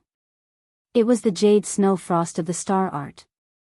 Hiss, the surrounding air seemed to have solidified, and East Unicorn Ghost Emperor, who bore the brunt of the attack, naturally had it worse. His whole body was covered with a thick layer of frost. He was actually frozen by Lin Muyu's attack. Good chance. Lin Muyu raised her arm abruptly, and her sharp sword turned into a fiery light as it shot forward. With the increase in her cultivation, Lin Muyu only needed a second to condense the dragon flame spiral break. Her stellar sword turned into a blazing flame as it shot towards Dong Lin's heart. However, at this moment, the Nether Spring Ghost Book in East Unicorn Ghost Emperor's hands suddenly flipped. Azure light shone endlessly, and the frost on his body broke apart. The moment he broke out of the ice, he saw the star's sword flying towards him. He directly opened his palm that was covered in green scales and grabbed the blade of the sword. He growled, "You want to kill this emperor with just you?" Clang, clang, clang, the flying blade slashed on the scales on his finger, and sparks constantly sputtered. East Unicorn Ghost Emperor suddenly clenched his fist and forcibly grabbed the blade. But at this moment, a strong wind came from his waist. It was Lin Muyu's sudden attack. The mighty fist wind, carrying the 7 luminaries' profound energy, blasted on the waist of East Unicorn Ghost Emperor. Chaos of all life. Bang! The fist was overbearing and powerful, but it seemed to not cause too much damage to East Unicorn Ghost Emperor. Instead, East Unicorn raised his palm and fell towards Lin Muyu's back. Ghost Emperor's unique skill, heaven-devouring green Qilin. However, the speed at which Dong Lin's palm was descending was obviously much slower than she had imagined. This was the result of being hit by the soul-vanquishing curse. It was also this delay of almost 0.1 seconds that allowed Lin Muyu to escape the calamity.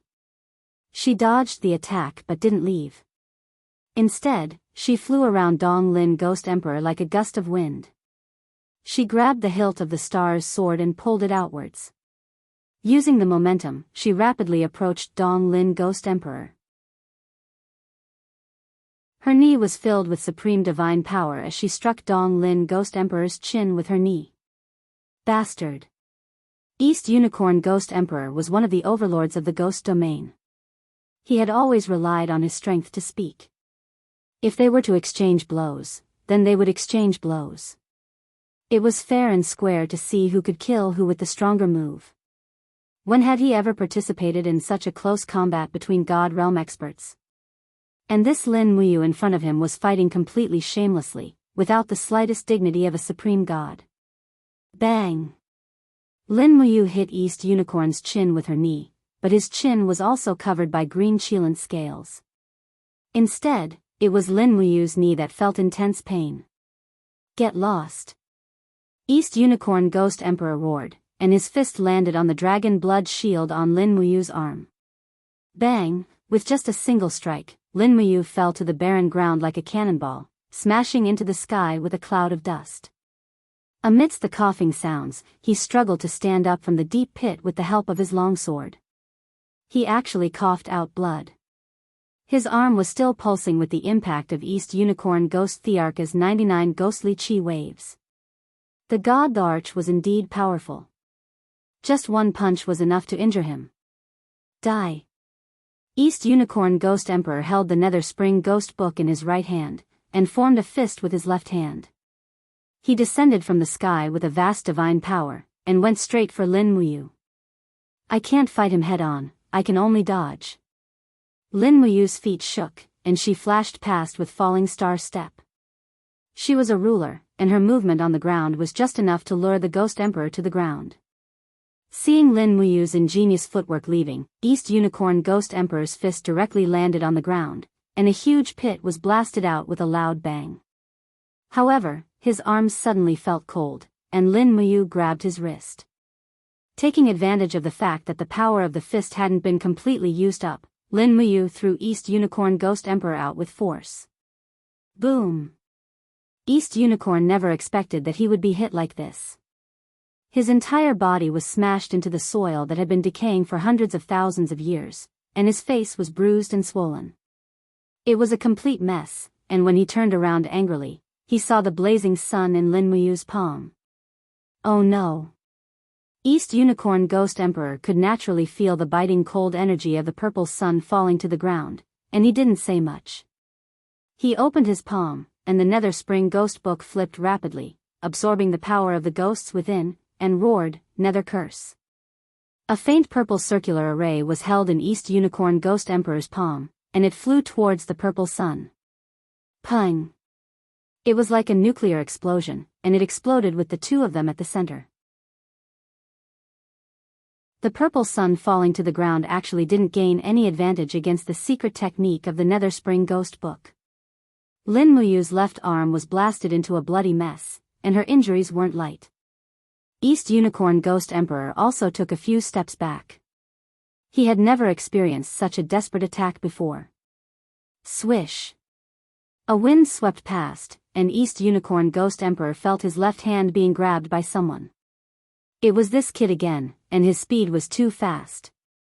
An irresistible force came from his arm, and East Unicorn Ghost Emperor actually couldn't control his body. His body suddenly spun, and he was smashed heavily into the ruins. Shoulder throw. East Unicorn Ghost Emperor's face was covered in dirt, and he roared with open arms. God power instantly exploded out. Since he wasn't a match for Lin Muyu in close combat, then he might as well use absolute strength to crush this kid. It was a pity that East Unicorn Ghost Emperor was hit by the spirit vanquishing curse, and he only had 20% of his god power left. Even if he was stronger than Lin Muyu, he wasn't much stronger. But it just so happened that Lin Muyu was like a fish in water when she landed on the ground.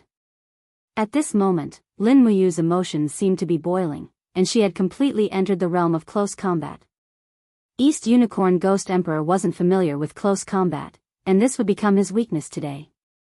Rustle, rustle, a blood-red rope suddenly swept out from the ground, and firmly tied East Unicorn Ghost Emperor up. It was the spirit binding rope, the treasure of Sobbing Blood Ghost Emperor. This, East Unicorn was dumbfounded. Isn't this the treasure of Sobbing Blood Ghost? Why is it in your hands? Don't worry about it. Lin Muyu passed by, and a fist with the 5 elements 8 Desolation Annihilation landed on East Unicorn Ghost Emperor's abdomen. Pang! The punch made East Unicorn Ghost Emperor dizzy, and a trace of blood flowed out from the corner of his mouth. Lin Muyu continued to attack, and with the help of the spirit binding rope, she kept attacking East Unicorn Ghost Emperor. Straight punch. Swing punch. Uppercut. Whip kick. Side kick. Downward chop. Shoulder throw. Reverse back throw. Connecting leg throw. By the time Lin Muyu finished a set of boxing moves, East Unicorn Ghost Emperor was already on the verge of death. Although Lin Muyu's moves looked simple, every move contained the divine wave of the 20th Heaven Grotto Heaven, and East Unicorn Ghost Emperor didn't even have the strength to fight back. Rustle, rustle, East Unicorn lay on the ground, and the scales on the surface of his skin were even starting to crumble. This was the result of his defense collapsing. I want you to die, Dong Unicorn roared, and his 5 fingers opened up rapidly. A green cyclone danced wildly. Finally, this Ghost Emperor was going to use his trump card. But Lin Muyu didn't give East Unicorn Ghost Emperor any chance to fight back. She suddenly spun around, and the sky suddenly darkened. Stars fell into her palm, and shockingly, it was the powerful and unyielding 7th element. Stop resisting immediately. Lin Muyu said indifferently. Dream on. Dong Unicorn shouted. He had never been humiliated like this before. Then don't regret it. Lin Muyu shouted, and a palm shot out from above, 7 element stars transformation. Countless stars fell down like meteors, bombarding Dong Lin's protective astral energy in a chaotic manner. In just an instant, the astral energy was pierced through, and in the next moment, the densely packed stars bombarded Dong Lin's body. Peng, peng, peng, the entire netherworld world trembled, and countless stars fell from the sky, as if they were going to destroy this nirvana world. Pung! Outside the spring, a group of abyssal prefects and ghost generals were standing guard. All of a sudden, a loud explosion rang out from the spring. Purple spring water shot up into the sky, accompanied by streaks of stars. The stars pierced through the plane and crashed into the 18th level of hell, shattering it in the blink of an eye. The newly repaired wall of the plane had to be repaired again. What? The group of official lords was dumbfounded. Could it be that this is the aftermath of that brat Lin Muyu's attack in the netherworld spring? Who knows, but His Majesty the Ghost Emperor will definitely kill that brat. There's no doubt about that. Ghost Emperor Dong Unicorn is invincible in the ghost domain. G.A. At this moment, the gloomy Ghost Emperor Dong Unicorn was lying on the desolate ground of the Nirvana world. His body was bombarded into a sieve by the 7 glorious stars transformation. If it wasn't for the Ghost Emperor's body, he would have been turned into ashes. Lin Muyu wasn't any better. Not to mention the backlash of the 7 glorious stars transformation, every attack of his would be automatically countered by Ghost Emperor Dong Unicorn's 99 heavenly abode waves. In fact, his injuries were no less than Dong Unicorn's. But he couldn't be weak. If Dong Unicorn saw through his lack of divine power, it would be terrible. The backlash of the 7 glorious stars transformation would last for 10 minutes, and these 10 minutes were too important for Lin Muyu. Lin Muyu grabbed Ghost Emperor Dong Unicorn's armor collar, lifted him like a little chick, and flew to the top of a netherworld spring. Lin Muyu acted like he was going to throw him down. Let's talk this out. Ghost Emperor Dong Unicorn's voice was actually a bit resentful. You didn't mention any conditions and just killed me like this. Isn't this against the rules of the pugilistic world? So you're also afraid of death? Lin Muyu smiled and said, if you want to live, then bring me away from the netherworld spring. Sure. There's one more condition. What condition? Lin Muyu's gaze landed on the netherworld ghost book in Dong Unicorn's arms. This definitely won't do. The netherworld ghost book is the treasure of the netherworld spring. I can't give it to you. Lin Muyu didn't say anything and just loosened her pinky and ring fingers.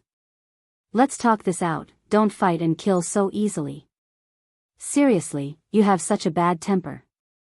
Actually, it's not that I can't give the netherworld ghost book to someone, but you have to promise me something. Say it. You can't mention anything that happened in the netherworld spring to anyone. This is a gentleman's agreement between us. If you promise, the netherworld ghost book is yours. Okay, I promise you. Lin Muyu finally heaved a sigh of relief. Since Ghost Emperor Dong Unicorn was willing to mention this condition, it meant that she was really safe. Chapter 708. Gurgle, gurgle, bubbles suddenly appeared on the mirror-like nether spring. In the blink of an eye, it turned blood red. Accompanied by the ripples of the bubbles, a passage appeared as if the water surface was cut open. 2 figures walked out one after another. The one in front was East Unicorn Ghost Emperor, and the one behind was Lin Muyu. Immediately, the group of official lords and ghost dragon leaders were dumbfounded. Lin Muyu was still alive. This was unbelievable. What made East Unicorn Ghost Emperor show such kindness? Greetings, Your Majesty. The official lords knelt together, which was equivalent to kneeling to Lin Muyu, who was beside East Unicorn Ghost Emperor. An official lord raised his head and asked in confusion, Your Majesty, Lin Muyu trespassed into the nether spring and disturbed the rules of the 3 realms. Why did Your Majesty let him go? East Unicorn Ghost Emperor's face was enshrouded in a faint light. This was a kind of concealment technique. Without this light, East Unicorn Ghost Emperor's beaten face would be seen. Moreover, he silently circulated his strength and found that although the seal on the divine power in his body had been partially unlocked, he still couldn't use most of his power. With his current power, he still wasn't confident of winning against Lin Muyu.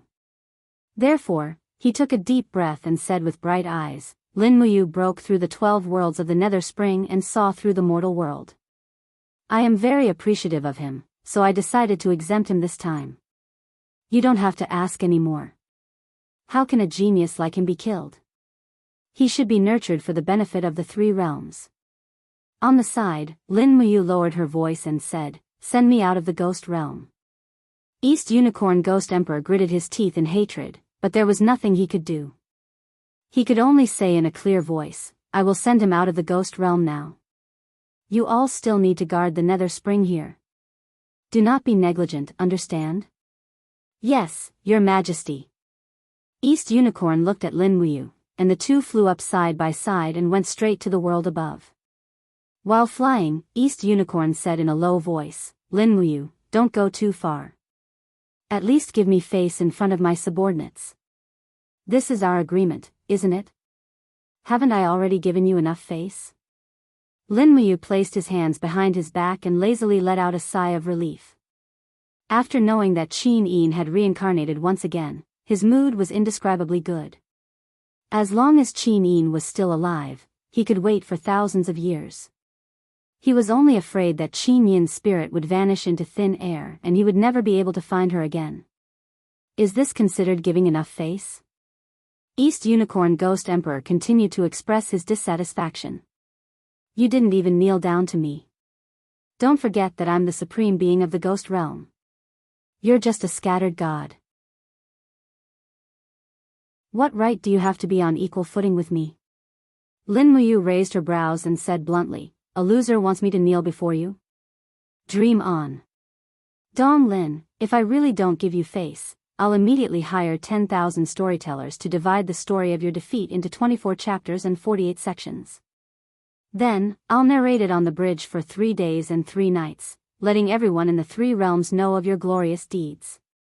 Damn, aren't you too ruthless?" East Unicorn Ghost Emperor's heart skipped a beat. If that was really the case, his reputation would be ruined. How could he still have the face to be one of the 3 supreme beings of the ghost realm in the future? Lin Muyu was slightly proud of herself. This time, she had finally grabbed Dong Lin's weak point. This guy was willing to suffer for his reputation. As long as she had this weakness, she wouldn't have to be afraid of him for the rest of her life. Thinking of this, Lin Muyu continued leisurely, "But don't worry. After I return to the Shattered Cauldron realm, although I will tell some people that I defeated you, they will definitely keep their mouths shut. But you have to remember, if you continue to be overbearing, this matter will definitely spread throughout the 3 realms. You. East Unicorn Ghost Emperor was like a deflated balloon. He lost his temper and said, "Then what do you want? You have to take good care of everyone who passed away in the Shattered Cauldron Realm Empire. Don't let them enter the 18 levels of hell. Don't let them enter the Nether Spring or the Soul Refining Pool. Do you understand?" "Got it. You're really troublesome," Dong Lin said coldly. "Anyway, it's fine as long as you understand." Lin Muyu smiled secretly. She saw East Unicorn Ghost Emperor with his hands behind his back. After a sharp scream, he actually pierced through the sky. A blood-colored passageway went straight to the surface of the Yellow Springs. It was like a VIP passageway for ghost emperors. The 2 of them walked out in a line and easily passed through the 18 levels of hell. "Greetings, Your Majesty East Unicorn Ghost Emperor." Around them, thousands of ghost generals and ghost soldiers knelt together. Even Mengpa knelt down politely. "This old one greets Your Majesty Ghost Emperor." Dong Lin's expression was calm. He said, "Mengpa, on the Wheel of Time, how long until the plain entrance to the Shattered Cauldron realm opens?" Mengpa counted with her fingers. "In an hour, it will be midnight in the Shattered Cauldron realm. At that time, the Ghost Gate will naturally open." East Unicorn Ghost Emperor raised his eyebrows. "Lin Muyu, I will send you here. I hope that you will behave yourself in the future. Don't forget our agreement. Do you understand?" "Thank you, Your Majesty Ghost Emperor Dong Lin." This time, Lin Muyu took 2 steps back and bowed with cupped fists. She was very respectful. East Unicorn Ghost Emperor couldn't help but feel proud. Although this kid had the disposition of a paragon, he seemed to be quite polite. He was really a promising talent. Not long after, East Unicorn Ghost Emperor's body sank into the ground. Under Meng Po's lead, Lin Muyu came to the entrance of a nest in the swamp. If she wanted to return to the Shattered Cauldron realm, she had to pass through this place at a specific time. Otherwise, she would probably have to leap to another plane. Actually, Lin Muyu could also pass through space. However, this was the ghost domain. It was too far away from the mortal world. If she made a mistake, she would fly into another space. Time couldn't be wasted, so it was better not to waste time. 1 hour was neither long nor short. Meng Po, who was at the side, wanted to say something but stopped herself. She looked like she wanted to chat about family matters, but Lin Muyu was really not interested. She held the star's sword and stood there arrogantly. Humph, brat, what are you being arrogant for? You're just like that Tang Xiaoxi. I'm so angry. Meng Po muttered softly. Lin Muyu's hearing was very strong. Naturally, she heard every word. She couldn't help but ask in surprise, Meng Po, what did you say? Tang Xiaoxi also came to the ghost domain? Yes, what do you think? Meng Po said angrily, that damned girl killed hundreds of ghost soldiers on the surface of the underworld and made a mess in the 18 levels of hell. Finally, she rescued Qin Yin's soul from the soul refining pool and sent it into the reincarnation well. Humph. I really don't know what the 5 ghost emperors were thinking. They let this damned girl leave the ghost domain alive. It's so unbelievable. Lin Muyu was dumbfounded. He had been going back and forth in the ghost domain, but he didn't know that Tang Xiaoxi had done such a big thing in the ghost domain. It seemed that it was all thanks to Tang Xiaoxi. Otherwise, Qin Yin wouldn't have been reincarnated so easily. She couldn't help but sigh in her heart. Men couldn't understand the friendship between women, just like women couldn't understand the affection between men. Tang Xiaoxi killed her way into the ghost domain to save Qin Yin. It could be considered that she had repaid the debt of killing Qin Yin in Bailing City when her mind was controlled by Yaoji. The ghost domain is so dangerous. Why did she sneak in alone? Lin Muyu frowned and said softly, what a silly girl. Meng Po slammed her fist on the ground, causing the surroundings to tremble. She said indifferently, can you not be so lovey-dovey in front of me? What I hate the most is the harmony between the zither and the harp. It's so disgusting that I have goosebumps all over my body. Lin Muyu glanced at her and said, that's right. With your honor, I don't think you can survive in this world where looks are the most important. What did you say? You don't want to go back to the broken cauldron world? Meng Po's voice became cold. Lin Muyu hurriedly smiled and said, Io, Sister Meng Po, what are you talking about? Actually, when it comes to women, we have to look at their temperament. Some women don't have beauty, but their charm are engraved in their bones. Just like you. Really? Meng Po's heart thumped as she winked. Lin Muyu covered her mouth to stop herself from vomiting. She nodded repeatedly, yes, yes, yes, why hasn't this bastard opened the ghost gate yet? It's about to open. Little sweetheart, don't be in such a hurry, motherf asterisk cur. Lin Muyu cursed in her heart. 10 miles southeast of Heaven Connect City, in the mass grave. The cold wind swept across the land. The mass grave was already covered in a thick layer of snow. Although it was snowing heavily, one could still vaguely see the flickering light of torches. A group of generals wearing the leather robes of the Empire stood guard here. Under a towering poplar tree, Tang Xiaoxi stood there quietly. Snowflakes fell on her cheeks and eyelashes, melting rapidly. The snow grew heavier and heavier, but Tang Xiaoxi remained unmoved. It had already been half a month since she left the ghost domain, but Lin Muyu had yet to return. This proved that Lin Muyu had already been in the Nether Spring for more than half a month. Rustle rustle, Wei Chou walked over with Situ Sen, Situ Shui, and Bai Yin. He cupped his fists and said, Princess Shi, it's snowing so heavily tonight. why don't you stop waiting? It'll be bad if you get sick from the cold. We'll stay here and wait for His Highness King Qin. No, I'm not going back. Tang Xiaoxi shook her head. She felt that it was a little rude to say this, so she added, I won't know what to do if I go back and face an empty courtyard alone. Duke Wei, you don't have to worry about me. I won't get sick from the cold. Then, all right. Wei Chou nodded and didn't say anything else. Not long after, there was a sudden crack in the snow. A flash of lightning flashed, and the plane's wall was torn open. Ah! Tang Xiaoxi hurriedly looked over. She saw a figure shuttling out. It was Ouyang Yan, who was wearing a pure white fur robe. She pursed her lips and smiled apologetically. I'm sorry to have surprised everyone for nothing. I'm here to wait for Her Highness Lin Muyu. Tang Xiaoxi couldn't help but feel very disappointed. She really wanted to beat her up. But before Tang Xiaoxi could dispel this idea, there was suddenly another flash of lightning behind Ouyang Yan, and a handsome figure flew out.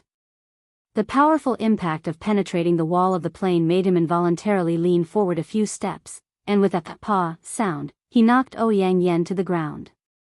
Ah! Lin Muyu said blankly, it's snowing? It's so cold, why are there so many people? Xiao Shi, you're here too. Who did I knock into just now? Tang Xiaoxi suppressed the excitement in her heart. She was so happy that she almost cried. It was great to see him come back alive. Ouch! On the snowy ground, Ouyang Yan held her perky butt and slowly stood up. She said, Your Highness, you used too much force, and the angle was wrong. You really are a virgin who doesn't know anything. Pure young body, no wonder you're so good at cultivation. Lin Muyu, Tang Xiaoxi, Wei Chou.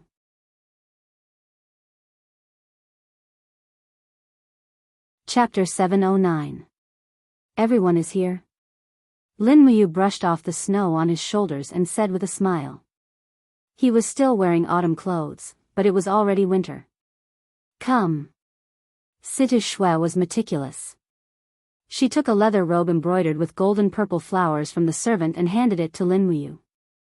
She said with a smile, Madam, put it on. It's winter again this year. Although you are a god state cultivator, you still need clothes to keep out the cold. Thank you, Shui.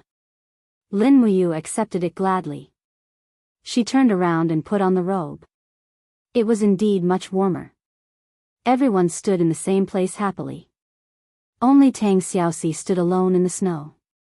She still didn't know how to face Lin Muyu, and the knot in Lin Muyu's heart had not been untied. But it was different this time. Let's go back to Heaven Connect City. Lin Muyu touched her stomach and said, I haven't had a good meal in the ghost domain for almost a month. Shouldn't you have prepared delicious food to entertain me? Wei Chou chuckled, Your Highness, rest assured. Every night at midnight, General Shui ordered the spiritual fire department to prepare a table of good dishes. It's just that Your Highness didn't come back until today. That table of good dishes has been taken advantage of by us. Let's go. Lin Muyu walked straight out of the forest. When she passed by Tang Xiaoxi, she inadvertently held her hand and whispered, Why are you still in a daze? Let's go back and eat something delicious. Oh. Tang Xiaoxi was happy and puzzled. She let Lin Muyu hold her hand. The scenery of the ghost domain is not bad, right? Lin Muyu suddenly asked. It's all right. How is Xiao Yin now? Tang Xiaoxi hesitated for a moment and said, She asked me to tell you that you have to take good care of yourself and wait for her to come back. Mumu, you don't blame me? Lin Muyu turned around and smiled. She looked straight at her and said, Ouyang Yan told me that you were bewitched by Yaoji and killed Xiao Yin. I don't blame you. Now that you have saved Xiao Yin's life, I can't thank you enough. Now, you are still Tang Xiaoxi and I am still Lin Muyu. Let's wait for Xiao Yin to come back. Before she comes back, we have to work together to protect this family. Yes. A smile appeared on Tang Xiaoxi's face.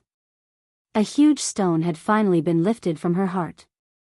This was the first time she had smiled so happily since she had returned from the devil race. Lin Muyu squeezed her hand tightly. All this while, Tang Xiaoxi had been under a lot of pressure. How could he not know that? In fact, Tang Xiaoxi's life was even more difficult than his. Now that there was finally hope, he hoped that everything could return to the good old days. What is Xiao Yin's next reincarnation? Lin Muyu mounted the horse and asked. Tang Xiaoxi rode another white horse and said, Azura Path. Azura Path? Yes. What is Azura? Hunters who walk in the three realms. They are neither human nor ghost nor god. The 5 ghost emperors said that Azura is good and bad. They are born to hunt. I see. Lin Muyu took a deep breath and said, what comes after the Azura Path? The last reincarnation, the heavenly Tao. As long as Xiao Yin survives the heavenly Tao, she'll be able to form a true body of flesh and blood and return to the 3 realms. Tang Xiaoxi was moved. But the 5 ghost emperors also said that Xiao Yin will forget the past, whether it's the Azura Path or the heavenly Tao. This is her own cultivation, and no one else can control it. I understand. Lin Muyu clenched his fists. All these years, he'd been forced to do things against his will. Although he had the disposition of a supreme being, there were too many things he couldn't control. This was probably fate. Some things were destined to go with the flow, and couldn't be forced. Skyspan City, King Qin's mansion. It was brightly lit and bustling. Almost all the commanders and captaincy generals in the Longdan army camp were present. Even the administrative officials of Skyspan Province and Lingdong Province were gathered to celebrate the return of Lin Muyu, the king of Qin. Lin Muyu didn't drink. He only ate meat. He was one person short of eating a deer. Tang Xiaoxi and Chu Yao just watched him eat with smiles on their faces. This was also a form of enjoyment for them. Xiao Shi, I brought you a gift. Oh, what is it? Lin Muyu took out a book from her cosmos sack with a swoosh. It was a black ancient book, and its surface was enshrouded with a faint ghostly aura. Lin Muyu moved her fingers lightly, and the pages of the book flipped open. The azure blue light was dense, and immediately, a chill spread out in the originally warm and harmonious main hall. Everyone looked over at the same time, and they were all dumbfounded. What is this? Tang Xiaoxi was stunned. Lin Muyu said, this is the Ghost Book of Nether Springs. I got it from the Ghost Emperor of East Unicorn. It's an extremely keen and soft magic tool, and also a type of weapon. However, my physique isn't suitable for using this book, so take a look. If you like it, I'll give it to you. As long as you use it properly, the Ghost Book of Nether Springs can greatly increase your strength. Tang Xiaoxi reached out and touched the pages of the book. Immediately, a powerful yin qi surrounded her palm. She couldn't help but cry out in surprise. She immediately transformed into her 9-tailed form. With a swish, raging flames flew up, and a pair of golden eyes stared at the Ghost Book of Nether Springs. Tang Xiaoxi's fingers were wrapped in raging flames, and she resisted the yin qi in the book. Could something have happened? Chu Yao was forced back several meters, and she looked on worriedly. No. Lin Muyu shook her head, and said confidently, this is Xiao Shi and the Ghost Book of Nether Springs communicating. Oh. Chu Yao was doubtful. Tang Xiaoxi looked like she was about to fight. How could there be such a communication? But in reality, Tang Xiaoxi was indeed communicating with the Ghost Book of Nether Springs with a kind of power. This was a process of recognizing its master. If Tang Xiaoxi's godly power wasn't enough to make the Ghost Book of Nether Springs submit, then she would lose the right to use the book. As a result, the raging flames became more and more biting cold. Even a fiery red spirit pearl of law danced around Tang Xiaoxi's body. She actually took out a spirit pearl of law. Lin Muyu was secretly shocked. After not seeing her for a long time, Tang Xiaoxi's strength seemed to have increased a lot. Ouyang Yen and Chu Chu both said that only the first 3 grades of Godhead could condense Spirit Pearl of Law. It seemed like Tang Xiaoxi's godhead had already broken through to the caste immortal godhead. Finally, after about 10 minutes, the light of the ghost book of Nether Springs began to dim. Small beads of sweat appeared on Tang Xiaoxi's forehead. She quickly closed the ghost book of Nether Springs and put it into the spatial bag at her waist. She said with a smile, "Thank you, Mu, I like this gift very much." "It's good that you like it." Lin Muyu sat down again as if nothing had happened. Wei Chou, Chu Yao, Situ Sen, and the others were a little speechless. Lin Muyu and Tang Xiaoxi's cultivation was far beyond their reach. These two freakishly strong fellows' casual words perhaps represented a realm that they would never be able to reach in their entire lives. At this time, Chu Yao said softly, "Half a month ago, Lanyan City sent a letter saying that they found a descendant of the Seven Seas Tang sect. That person's name is Tang Zong, the illegitimate son of the Seven Seas King, Tang Lan's second son, Tang Jing. He is Tang Bin and Tang Lu's half-brother, and will be conferred the title of Northern Duke in 5 days. Yan and Suyu wrote that if you can make it, it's best if you bring Xiaoxi back to Lanyan City to participate in the conferring ceremony. After all, as the king of Qin, you should be present." "So, Big Brother Feng will also return to Lanyan City in 5 days?" Lin Muyu asked with a smile. Chu Yao nodded vigorously. "That's great, I also happen to have a gift for him," Lin Muyu said excitedly. But Chu Yao's beautiful eyes revealed a trace of disappointment. Lin Muyu saw it clearly and hurriedly said with a smile, "Big sister Chu Yao, I risked my life this time because I really don't have time to go shopping and buy gifts for you because most of the gifts I brought back are bloody." "I believe you don't want them either," Chu Yao chuckled. "I'm very happy that you have this kind of heart. By the way, where's Grandpa Chu Chu? He went into the mountains to collect herbs these 2 days. You don't have to worry about him. Just go and do your thing." Lin Muyu looked at the crowd and said, "How is everyone these days?" Situsen cupped his fists and said, "Your Highness, I haven't made any progress in the cultivation of star tactics. I hope your Highness can take some time to teach me." No problem. Where's Wei Chou? Wei Chou said happily, "Your Highness, I've stepped into the sanctuary realm under Chu's guidance." "Great, that's great." Lin Muyu slapped her thigh and said, "All of you need to step into the sanctuary realm soon. I don't want to be in my 20s while all of you are doddering old men. That would make me very sad." Everyone laughed loudly. At this time, Lin Muyu thought of something and said, "Wei Chou, I have a demon god divinity here.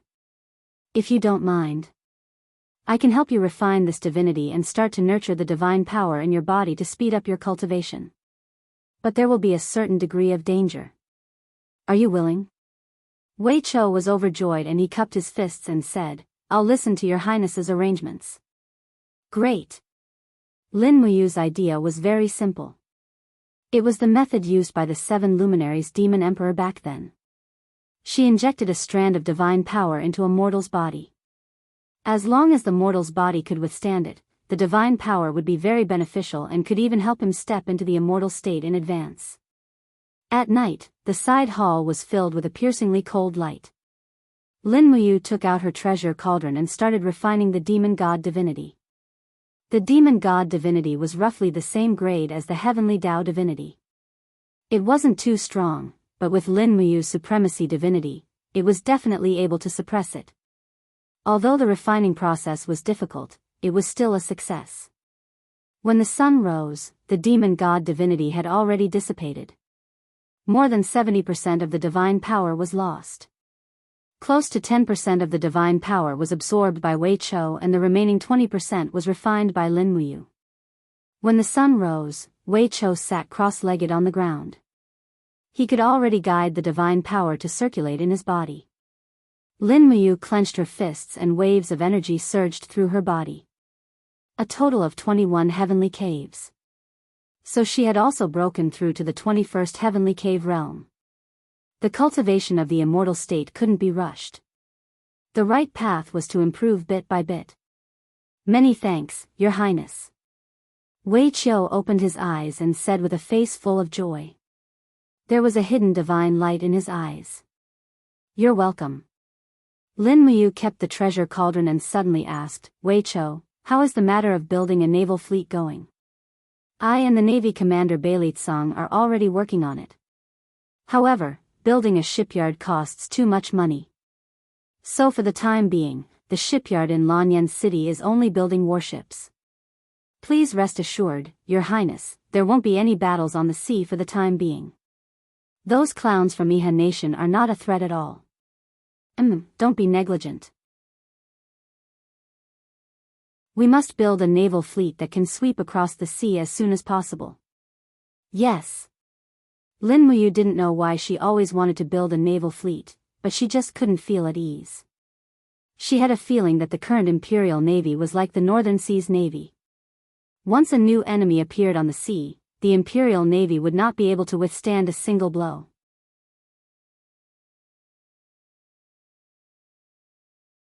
Chapter 710. 3 days later, Lin Muyu and Tang Xiaoxi set off for Lanyan City with light luggage. Both of them were god-level experts, and with their ability to fly and travel, they could rush back to Lanyan City in a day. Ouyang Yen wanted to come along, but Lin Muyu forced her to stay in Heaven Connect City. Heaven Connect City needed a god-level expert to guard it. After all, the demon race's strength was still there, so they couldn't afford to neglect it. At dusk, the forest outside Lanyan City had already lost all its leaves. It was barren, and the scene of old trees and crows could not help but make one sigh with emotion. Years passed. This city was like an old man that had experienced the vicissitudes of life, still standing there. It was just that the people had changed. Qin Jin, Chu Huaying, Qin Lei, Lei Hong and the others were no longer around. They had also taken away the memories and time that once belonged to this place. In the sky, 2 figures flew past and directly flew into the imperial capital.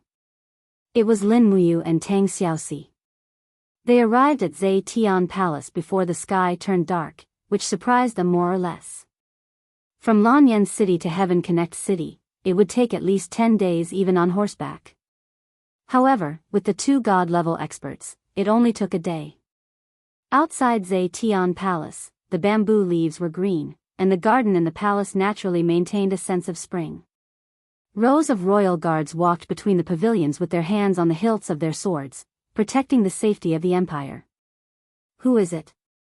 The commander of the dragon guards looked up at the sky and said, Come out. This person's cultivation was not bad. Su Yu's judgment would not be wrong. The commander of the royal guards that she had chosen was also a top-notch expert. Although he was very young, his cultivation was at least at the 3rd level of the heaven realm. Pa pa. Pa pa. 2 beams of purple light flashed out. They were spatial cracks. Lin Muyu and Tang Xiaoxi's figures appeared in the empty space in front of Zhe Tian Palace. A group of royal guards rushed forward and knelt in a row. Greetings, Your Highness King Qin. Greetings, Princess Shi.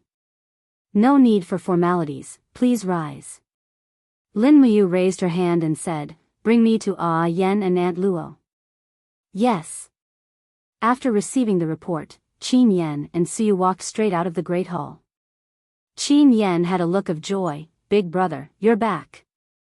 As the loyal prince, this brat still maintained the simplicity and innocence of the past.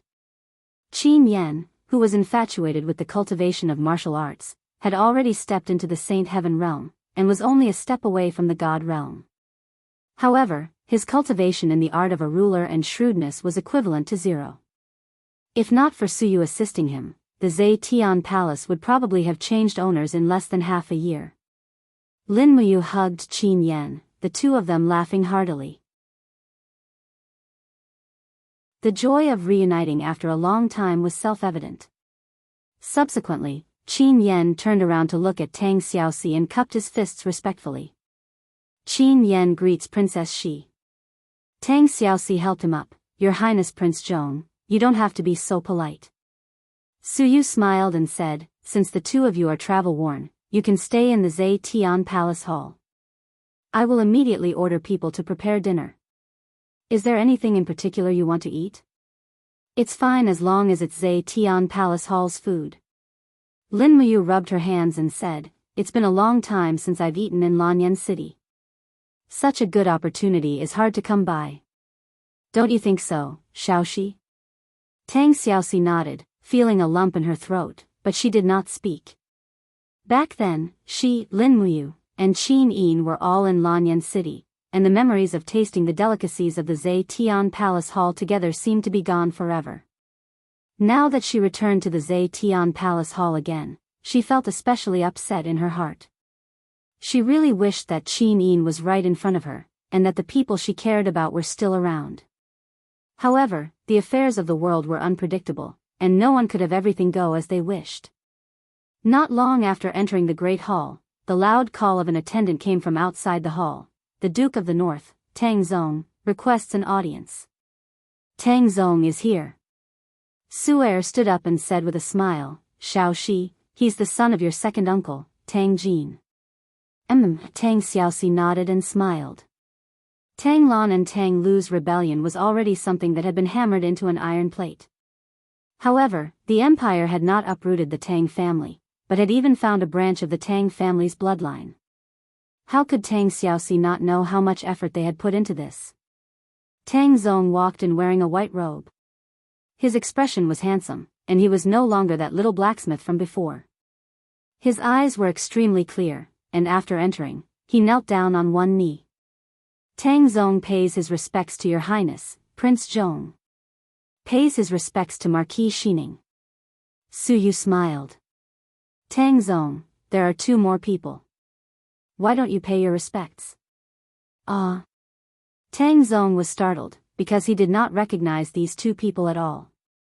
Although he could tell at a glance that Lin Muyu and Tang Xiaoxi were not ordinary people, after all, they had not masked their faces. Su Yu smiled, pointed at Lin Muyu, and said, this is Her Highness, Lin Muyu, the Prince of Qin. Ah. Tang Zong hurriedly knelt down again. This humble subject pays his respects to your highness, the Prince of Qin. No need to be so polite. Su Yu then pointed at Tang Xiaoxi, and said, Tang Zong, do you know who this beauty is? Tang Zong doesn't know.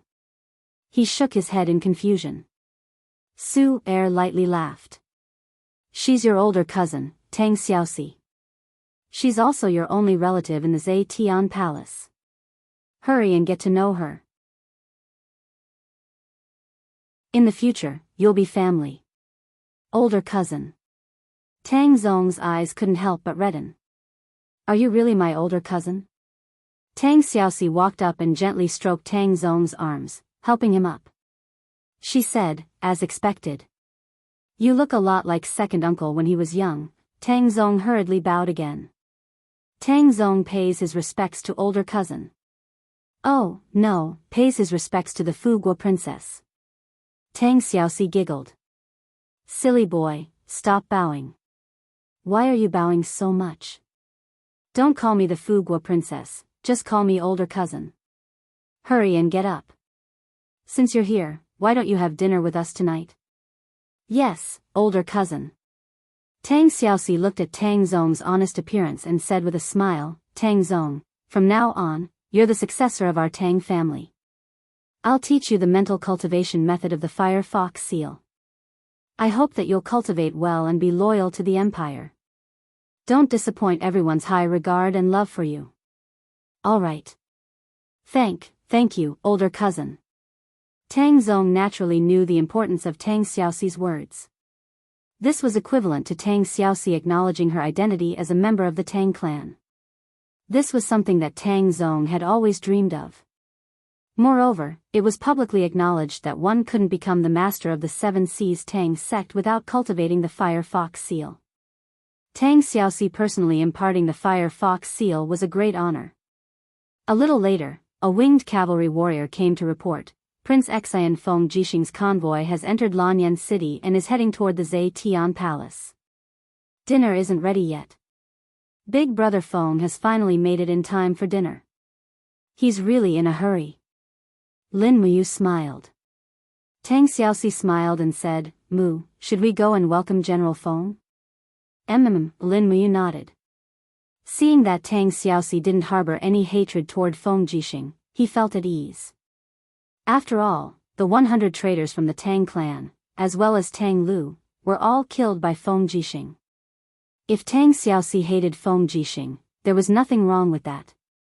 However, Tang Xiaoxi was a righteous person and knew that Tang Lu and the others were courting death by themselves and had nothing to do with others. Not long after, several tens of riders left the Zhe Tian Palace, heading toward the Tongtian Street to welcome Prince Xian. From afar, there was an endless stream of carriages, and the flags of Prince Xian and the Empire's purple Yinhua were connected together. Feng Jixing was riding at the very front of the crowd, flying over.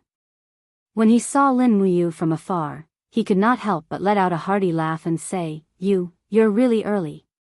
That's right. To think that you even got a guard of honor to come over. Lin Muyu touched her nose and said, Big brother Feng, you've changed. You're no longer that simple and unadorned. You've started to pay attention to extravagance and the prestige of a king. Sigh, I really didn't expect this. Feng Jixing smiled unhappily and said, I really feel like hitting you. Do you think that I don't want to fly to Lanyan City alone? But look at what the carriages behind me are transporting. There are over 1,000 heavenly books, a tremendous amount of weapons, shields, armors, and rations, as well as 500 carriages of gold and silver. If I don't personally escort them and get robbed by the mountain bandits on the way, wouldn't I be busy in Lingnan for the past half a year? All right. You're right. The food in the Zhe Tian Palace is almost ready. Let's go in and eat while we talk. All right. In the palace, a group of maids and attendants kept on serving the dishes. A total of 3 tables had been set up. After all, Feng Jixing had brought back Zhang Wei, Luo Yu, Chen Xiaoli, and the other generals. There was a need to arrange tables for them. Big brother Feng, I have something to show you. Lin Muyu pulled Feng Jixing to a corner of the palace and took out 2 sabers from her Qingquan bag. One was enshrouded in flames while the other was surrounded by wind blades. They were the Crimson Phoenix and Azure Dragon divine weapons. Both of them were sub-divine grade and much stronger than the Saint grade Wind Cutter saber. Oh my god, Feng Jixing could no longer remain calm. He grabbed the Crimson Phoenix with one hand and felt a wave of blazing energy surging into his palm. It actually fused with his law of fire and divine power in an instant. It was as if the saber had instantly become a part of his body. He instantly entered the realm of being one with the saber. He frowned immediately. These 2 sabers are mine. Do you know how to use dual sabers? Lin Muyu asked. Ha ha ha ha. Feng Jixing laughed loudly. Are you kidding me? The wind saber technique that I created is a different path. It originally had a set of dual sabers. Don't worry. What's so special about these sabers? They're called the Crimson Phoenix and Azure Dragon respectively. They're the weapons of a sovereign in the ghost realm. Feng Jixing was stunned. You're actually helping me get weapons from the sovereign? I didn't. I killed him and took them while I was at it. But I'm not giving these 2 sabers to you for free. Lin Muyu said. Feng Jixing narrowed his eyes. Name your price. Don't be too harsh. The taxes in Lingnan aren't that high. Lin Muyu raised 2 fingers. Oh. Feng Jixing was overjoyed. At least you have a conscience. 2 million Jin coins is enough. Who said 2 million? I want 200 million Jin coins. What? 200 million? Feng Jixing was shocked. Do you think I'm a tycoon? 200 million Jin coins is enough to make the treasury of Xiang City lose a layer of its skin. That's right. Lin Muyu said, I still need to ask Yen for another 200 million. Together with the 100 million I have, it will be 500 million.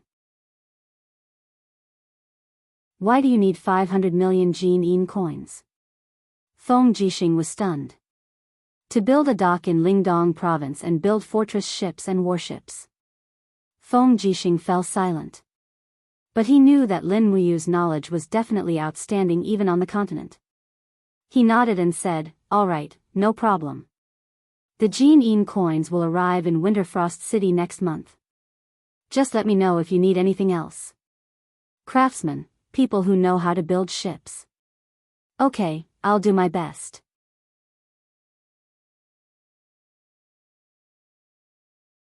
Chapter 711. To the north of the Tongtian Gorge, after passing through numerous mountain ranges, there was a plateau covered with a sea of snow. The Eight Wastelands, a vast plain, was once the gathering place of demons.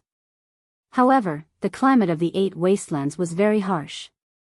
Over 7 out of 12 months of the year, it was covered with thick snow. Therefore, the grazing season and planting season could not exceed 5 months at most. However, such a barren plateau provided the main provisions for the hundreds of thousands of demons in the heaven-reaching gorge year after year. Several hundred years ago, the Demon King and the Saint Master led the majority of the demon race's population and army out of the Ba Wasteland, leaving only one aristocratic family of the demon race to guard the Ba Wasteland, which was the Nan Nan family, a famous family of the demon race. Lianji, Lianhai, Bai Bing and other demon race experts came from the Nan Nan family. For the past several hundred years, the Nan Nan family's contributions couldn't go unnoticed. At this moment, the Eight Wastelands was covered with ice and snow. Looking into the distance, there were no signs of human habitation. Only a group of cavalrymen on the snowy plains were galloping towards a castle in the distance. Zhongnan City was the fief of the Nan Nan family. The city wasn't big, but it still had a population of 200,000 demons. The cavalry team galloped into the city, heading straight for the city lord's mansion. At the front of the team was a young high-level demon with dashing eyebrows and starry eyes. A light red longsword hung from his waist, and there was a clear and arrogant expression on his face. Shen Baichuan was the son of Shen Xiang, the patriarch of the Zhongnan aristocratic family. At a young age, he had already stepped into the realm of a 6-star demon ancestor. In the younger generation of the demon race, his cultivation was second only to Qianfeng. Moreover, Shen Baichuan was well versed in the art of war and was said to be well versed in both the pen and the sword. Back then, he was highly regarded by the Demon King and the Saint Master. If it weren't for the fact that he lost to Qianfeng in a martial arts competition, he would most likely be the number 1 demon marshal. The inside of the mansion was empty and desolate. The white-bearded Shen Xiang sat on a stone bench in the courtyard, sipping tea. He said without turning his head, "Baichuan, what's the matter?" Shen Baichuan's expression was grave as he bowed and said, "Father, are we going to keep waiting like this?" "Wait? What do you mean?" "Father, can't you tell?" Shen Baichuan's eyes were cold. In the Battle of Tongtian Province, our god race suffered a crushing defeat. Qianfeng's command was weak, and Lin Muyu killed many of our warriors. Now, the god race's military strength in the Tongtian Gorge is only half of what it was half a year ago. Our Zhongnan aristocratic families lived frugally. Did they squander our wealth like this? Shut up. Shen Xiang stood up and said sternly, "His Majesty the Divine Emperor has made his own decision. You have no right to speak." "Father." Shen Baichuan cupped his fists, his cloak fluttering behind him. His eyes were filled with determination as he said, "Indecisiveness leads to chaos. If this continues, I'm afraid that the 10,000-year foundation of our Nan Nan family will be dragged down by His Majesty the Divine Emperor for too long. Does Father want to be the sinner of the Nan Nan family?" "Baichuan, why are you speaking so presumptuously today?" Shen Xiang's eyes were filled with coldness. Shen Baichuan immediately knelt on the ground, his body trembling as he said, "Because I just went to inspect the cities under my jurisdiction. There are people dying of starvation and cold everywhere, especially in Willow City. Almost half of the people in the city died of starvation. The people have lost their homes, and the plague is spreading everywhere. The divine capital wants us to provide 3 times the number of horses, food, and weapons.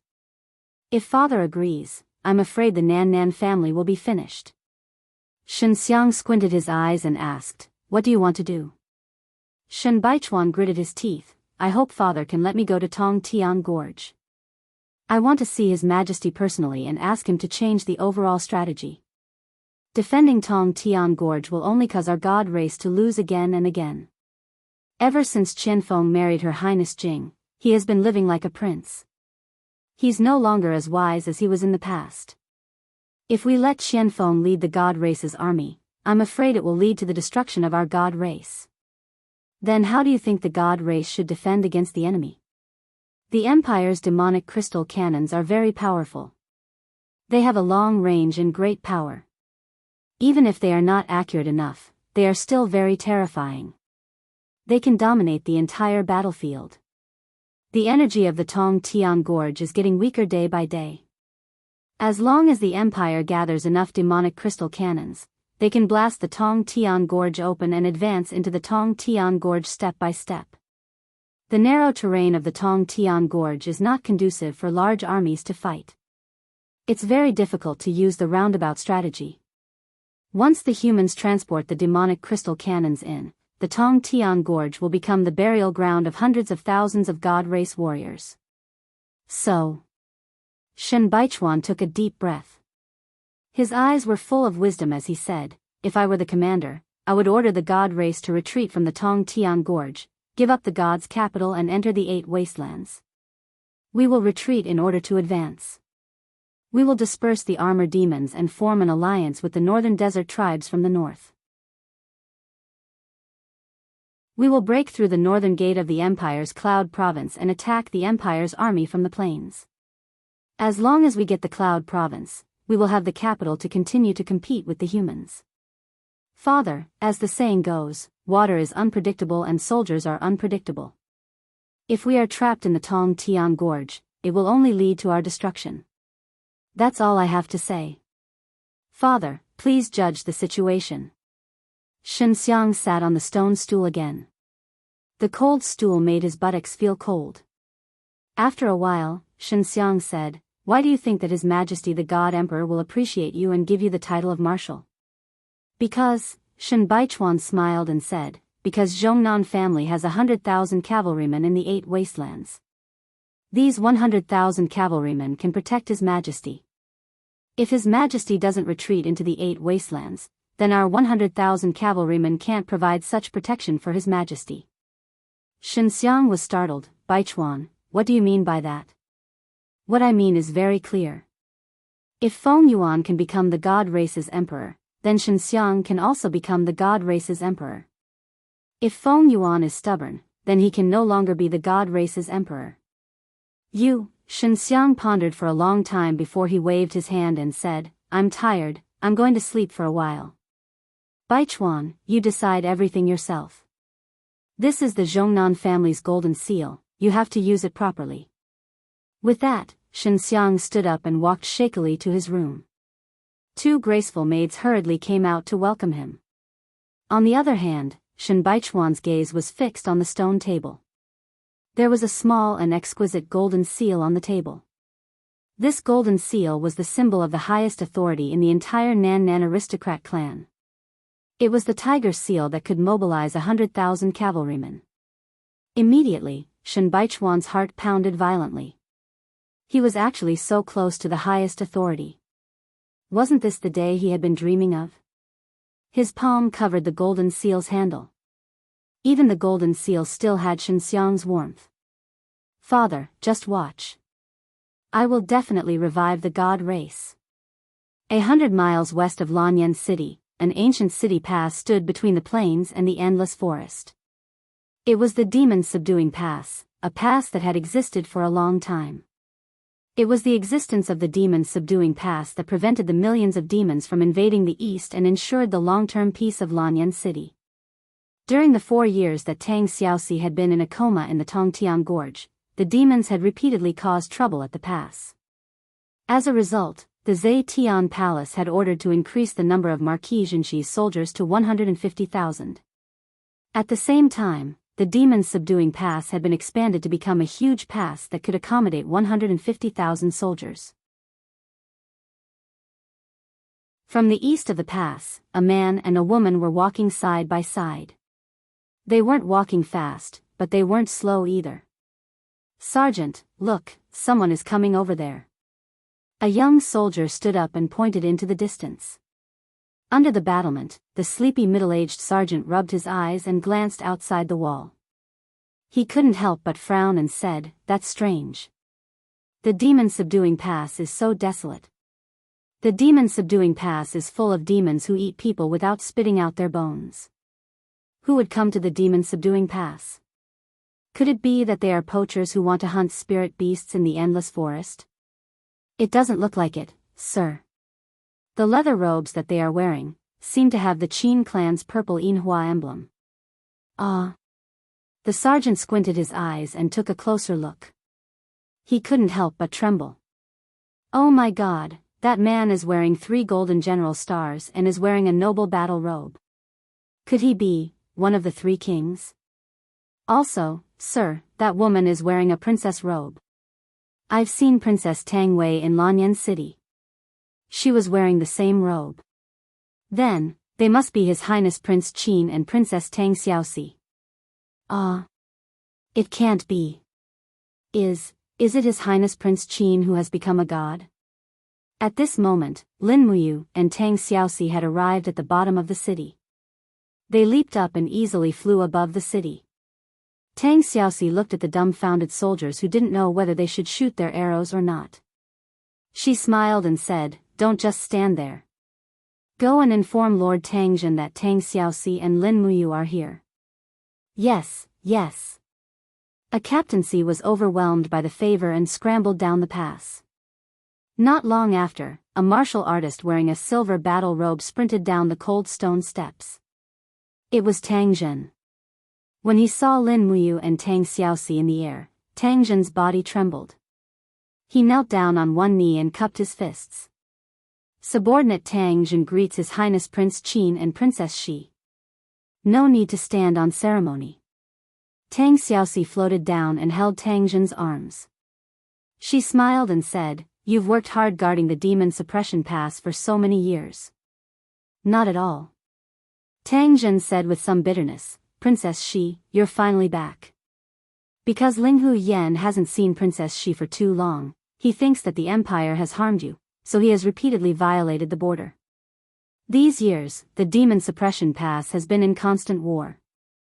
More than 20,000 soldiers have died for the Empire because of this. Tang Xiaoxi was startled and said softly, "Yes, I understand. I'll go to the Forest of Infinity with Mu in the afternoon to see Ling Hu Yen. Don't worry, the demon clan won't disturb the demon suppression pass anymore." "Thank you, Princess Shi." Tangjin was grateful and said, "I'll hold a banquet in the pass at noon to entertain Your Highness and Princess Shi." Although the demon suppression pass is very poor, there's still some game that can go with the wine. Tang Xiaoxi smiled. "Yes, that's good. Then send an envoy with the Tang Sex Iron Order as a token to see Ling Hu Yen in the Forest of Infinity. Let her come to the demon suppression pass to apologize." "Yes." Tang Zhen was overjoyed.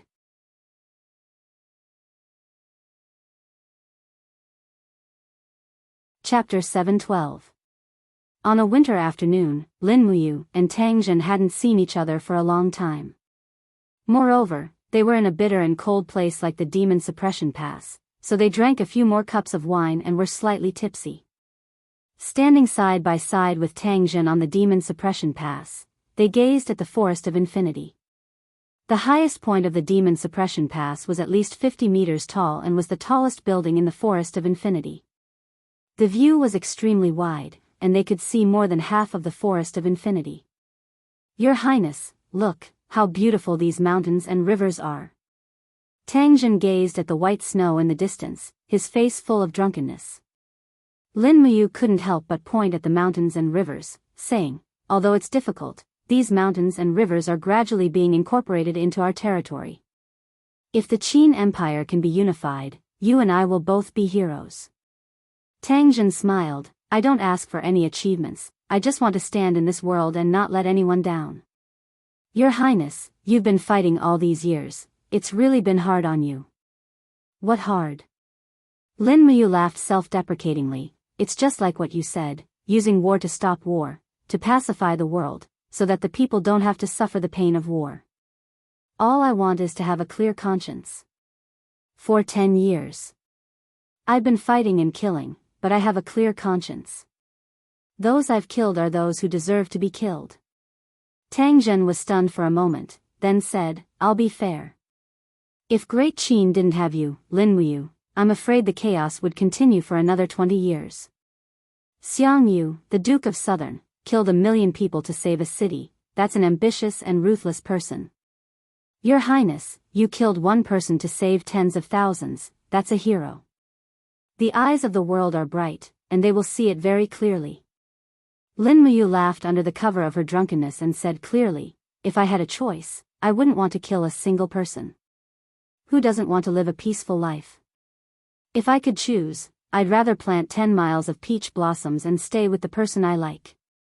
I'd no longer care about the affairs of the world. Who cares about the disputes between kings? Who cares about the flames of war? I'd be happy in Xiaoyao. It's just a pity. Tang Zhen was even more drunk now, and he didn't care about the etiquette between a ruler and an official. He smiled and said, it's just a pity that the people you, Lin Muyu, like are the Empress and Princess Shi. No matter which one it is, they won't let you live such a romantic life, right? Lin Muyu chuckled and patted Tang Zhen on the shoulder. It's good that you know that. A man should be responsible. I will defend the mission that Xiao Yin and Xiao Shi shoulder with them. Even if I am bruised all over, I will have no regrets. Tang Xiaoxi, who was listening at the side, was very touched. She raised her head and looked at Lin Muyu's handsome face, which was slightly red, and said, Mumu, are you really willing to guard the peach blossoms for me and Xiao Yin? Yes, I do. Lin Muyu nodded heavily. But I don't really like peaches. Tenli pear blossom it is then. I don't like pears either. Tenli grape trellis then. Grapes are too sour and hurt my teeth. Then.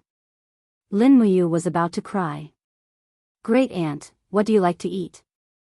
Meat. Tang Xiaoxi held Lin Muyu's hand excitedly.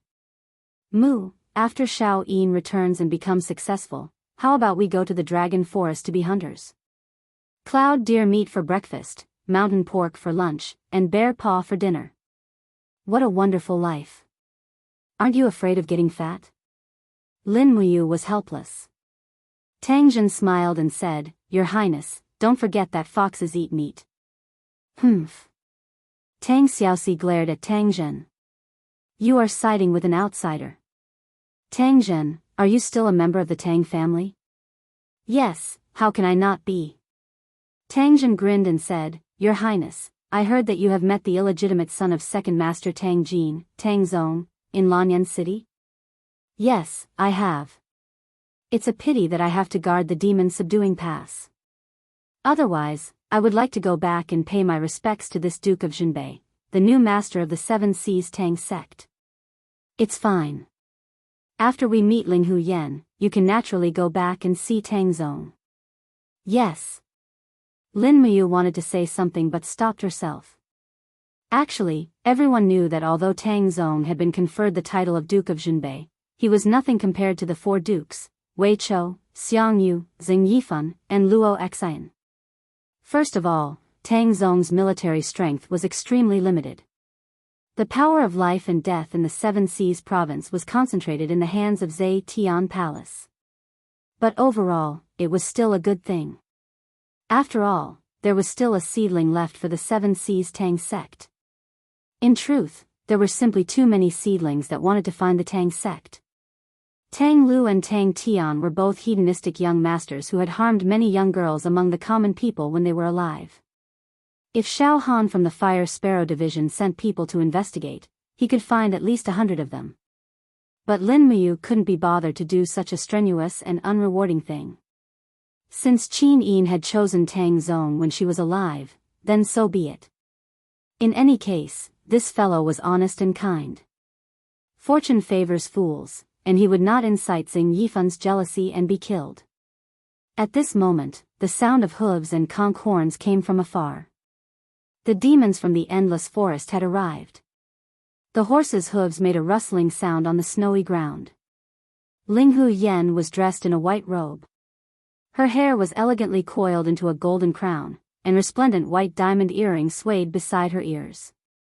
Her entire being was as beautiful as an elf in the snow. She was worthy of the title of the Endless Forest's #1 beauty. Behind her, hundreds of demon generals spurred their horses to follow. Not a single one of them dared to overstep Ling Hu Yan's position. After all, there was a difference in status. When Ling Hu Yan raised her head to look at the demon-subduing pass, she saw a vague figure that was very familiar. It was Tang Xiaoxi. Her Highness she, Ling Hu Yan's entire body trembled, and her nose felt sour. Without turning her head, she said to the demon generals behind her, "Her Highness she is not dead. Her Highness she is not dead." The Empire did not betray the demon race. That's great. Her Highness she is not dead. The group of generals raised their weapons one after another and shouted loudly, venting the joy in their hearts. The demon race's way of celebrating was so violent that the densely packed archers on the city gates all knocked their arrows and pulled them into a full moon, aiming at Ling Hu Yan and the others in the distance. "Put down your bows and arrows." Lin Muyu's voice was not very loud, but it was very penetrating, and there was an unquestionable sense of command in her voice. Immediately, the group of archers put down their bows and arrows. No one dared to act rashly. In front of a divine-level king, anyone who dared to act rashly would be courting death. Tang Xiaoxi's face was full of joy. "Ling Hu Yan is here. Mu, shall we go down?" "All right." Tang Xiaoxi leaped up and disappeared in a flash. A spatial ripple appeared in the air, and the next moment, her figure had already appeared several hundred meters below the city walls. This was the extraordinary power of a divine-level expert. Tang Zhen was stunned. When he turned to look again, he discovered that Lin Muyu had also disappeared. She had appeared on the snowy ground below the city walls. Tang Xiaoxi's figure, her cloak fluttering in the wind, was elegant and free of dust. These two divine-level experts were really infuriating. Tang Zhen clenched his fists and said to the group of captaincy behind him, "Come, follow me down the city walls to welcome Ling Hu Yan." "Yes." Ling Hu Yan dismounted and knelt on both knees, disregarding the filth on the snowy ground. Her voice trembled as she said, "Ling Hu Yan of the demon clan greets Her Highness she, Ling Hu Yan, get up." Tang Xiaoxi helped her up and said, "Why did you start a war with the Empire when I wasn't around? You even killed so many Empire soldiers. How do you expect me to explain this?" I, Ling Hu Yan looked aggrieved as she said, "I had no choice."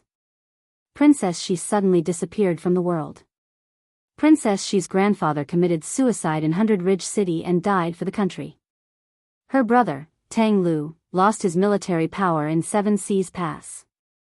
I thought that the Empire had already made up its mind to completely eradicate the Tang family, so we sent troops to attack demon-subduing Pass. Tang Xiaoxi was extremely helpless.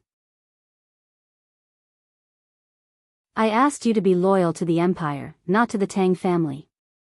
You can't betray the Empire just for me, can you? You attacked demon-subduing Pass and caused so many Empire soldiers to lose their lives. The demon clan must have suffered a lot as well. Why bother?"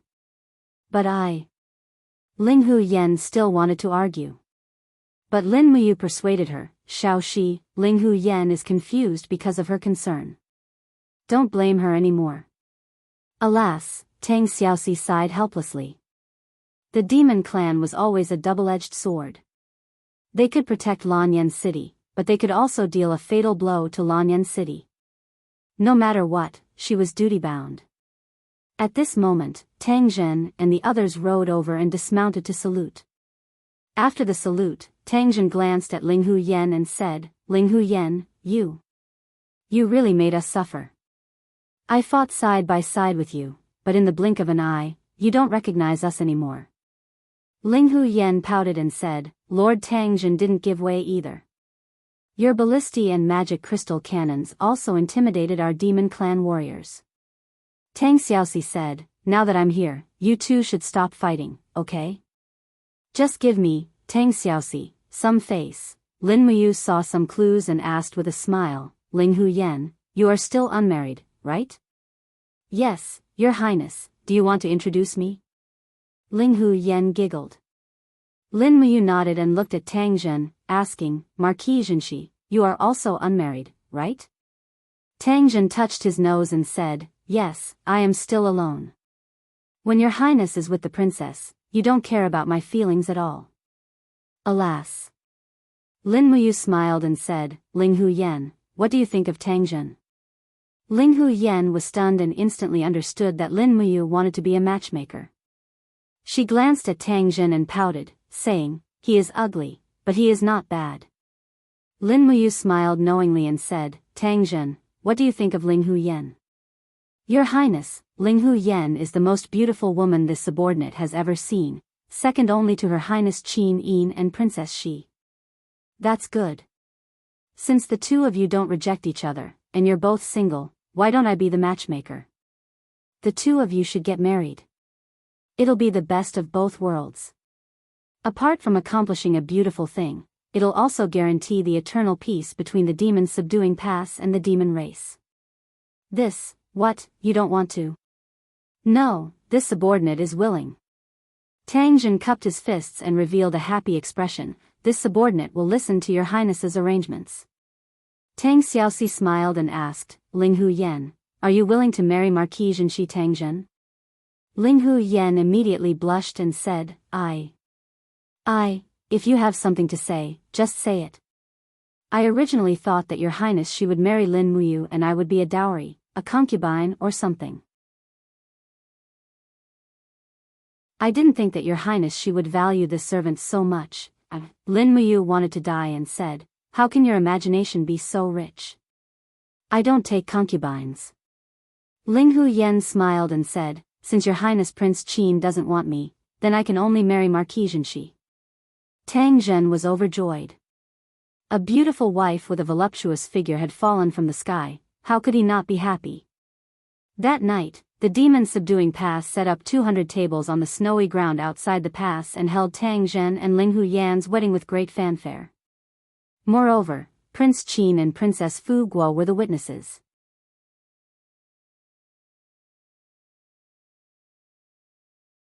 Chapter 713. A heavy snow in early spring swept across the entire gorge. The once majestic fairy's capital was now covered in a layer of white. There were messy hoof prints on the mountain roads. The hoof prints were half the size of normal warhorses. These were purebred warhorses unique to the northern desert. They were majestic and powerful. The hoof prints led straight to the fairy's capital. Clatter, clatter, the sound of swords rubbing against armor was heard. The group went to the palace, where Demon King Feng Yuan lived. Bang, the golden gate opened slowly. A high-level demon walked out with 2 rows of guards in golden armor. He shouted, Shen Baichuan of the Nan Nan family greets His Majesty. Then, he walked up and cupped his hands. General Shen, the guards of faraway country need to remove their weapons to greet His Majesty. Please. Shen Baichuan smiled coldly and didn't say anything else. He ordered his subordinates to remove their swords and handed them to the attendants. Then, he strode into the hall with 4 of his subordinates, each of whom wore the insignia of a major. After all, Shen Baichuan was a duke at the border. The Demon King sat on the throne while Qianfeng and the other generals stood on both sides. When Qianfeng and Shen Baichuan's eyes met, it was as if there was a fire burning in their eyes. Shen Baichuan and Qianfeng were known as the twin walls of the gods' race. They were both the best of the younger generation. Qianfeng was slightly better, but Shen Baichuan had never admitted defeat. General, you must be tired. Feng Yuan smiled, holding the blade of kings. Shen Baichuan cupped his fists. Your Majesty. I wonder why the young general has come to God's capital this time. Princess Royal Feng Jing, who was beside the Demon King, asked. For the sake of saving the entire race from the abyss. What are you talking about? Feng Jing, was unhappy.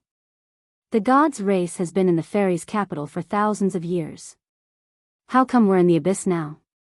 Shen Baichuan raised his brows. Princess Jean, Heaven's Gorge is easy to attack but hard to defend. The Sky Veil has been repeatedly destroyed, and we've lost our barrier. Isn't this like fire and water?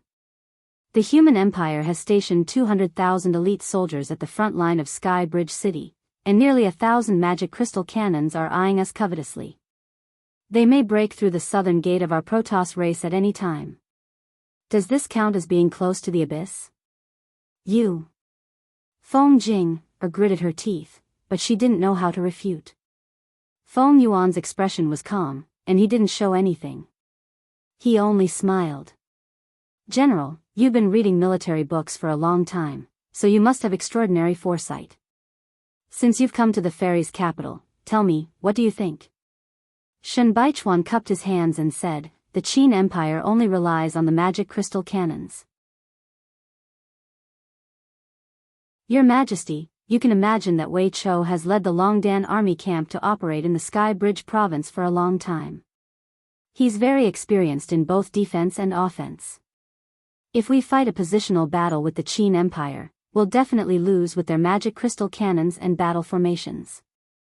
Even if Marshal Qianfeng connects with the Iha country and attacks from the south, it's just a temporary measure. Don't forget that Prince Xian, Feng Jixing, is eyeing us from the Qinling Mountains with 200,000 soldiers.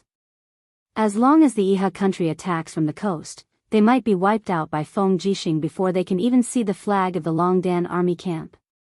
If that's the case, the gods' race will definitely lose. All the officials were rendered speechless by his words and remained silent. The Demon Emperor nodded slightly and said, Little General, please continue. Shen Baichuan swept his gaze across and saw a hint of unwillingness flashing past Qianfeng's face. It was as if his thoughts had been exposed. Shen Baichuan couldn't help but feel a little proud and continued, Lin Muyu is looking forward to fighting a positional battle with us. Therefore, he's not anxious at all. After taking over the Sky Bridge province, he's been training his troops, waiting for us to attack and send ourselves to our deaths. However, we might not necessarily have to fight a decisive battle with them on the plains. Why do you say that? The Demon Emperor was surprised. Shen Baichuan said respectfully, back then, the reason why the gods' race was able to march straight into the continent, taking over 2 of the Empire's provinces and reaching the Five Valleys city was because of their mobile battle tactics. The armor demons are ferocious and can be said to be invincible in field battles. However, in the subsequent battles, we gave up on field battles and chose to fight a positional battle with the Qin Empire. After they obtained the arrow boxes, they also developed the magic crystal cannons. How can we not be defeated? The Demon Emperor narrowed his eyes and asked, Little General, what strategy do you have to deal with them? Shen Baichuan smiled, it's very simple. 8 words to defeat the Empire. Which 8 words? An elder asked. Attack when they're unprepared and defeat when they're weak. Shen Baichuan said. How do you attack when they're unprepared? Defeat when they're weak again?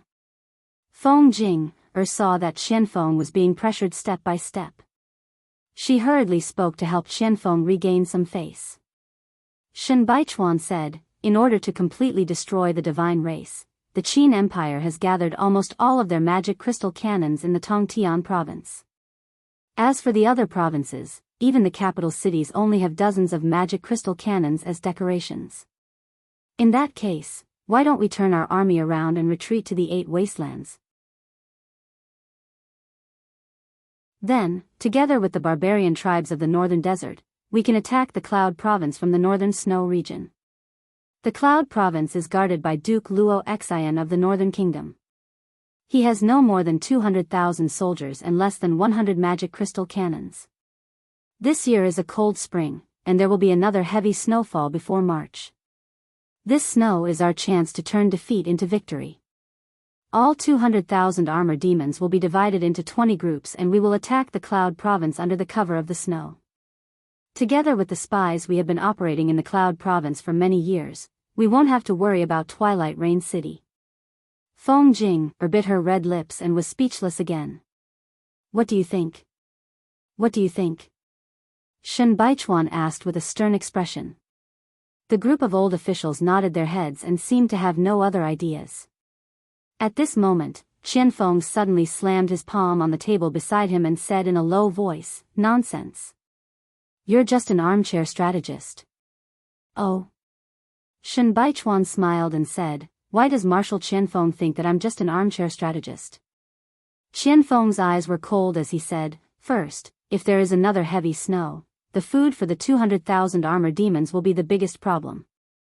We will be able to harvest some of the food in the Tongtian Gorge in a month. At least, it will be enough for the armor demons to get through the winter. However, if we send our army to the north and launch an attack on the Cloud Province from the snowfield, food will be the biggest problem. 200,000 armor demons will have to eat 2 million kilograms of food every day. Where will they come from? I'm afraid that they will all starve to death before they even enter the Cloud Province. Second, the tribes of the northern desert will come as fast as hungry wolves. Haven't the tribes of the 8 wastelands been harassed by the northern desert enough? Cooperating with the northern desert is no different from asking a tiger for its skin. Maybe the Cloud Province will be destroyed before we even enter our nest. Third, the Tongtian Gorge is the foundation of the Protoss. Only in the worm nest can we hatch the armor demons, the winged people, and the giant flying snakes. Without the help of these strange creatures, we will lose the foundation to challenge the Qin Empire. Shen Baichuan, do you know that war is unpredictable and water is unpredictable, but you don't know how to adapt to the situation, time, and place? Marshall is right, but I have a way to deal with all of them. Shen Baichuan smiled confidently and said, "First, food will not be a problem. Although it is spring, the Zhongnan family can still provide food for 100,000 armor demons. The other 100,000 can be fed like ducks. Kill 1,000 armor demons every day and feed the rest of the armor demons, which can last for a month. Second, although the northern desert is a wolf, they are still bullied by the Qin Empire. If we promise them great benefits, they will definitely work for the Protoss. Third, as long as Lin Muyu gives the order, the magic crystal cannons will blast the sky, and the army will advance step by step. With the cultivation of the God State experts like Lin Muyu and Tang Xiaoxi, does Marshal Qianfeng still think that the giant flying snakes can be of use? Feed the armor demons with the corpses of the armor demons? Qianfeng couldn't help but laugh. I'm afraid only General Shen Baichuan can think of such a cruel way to exterminate the armor demons.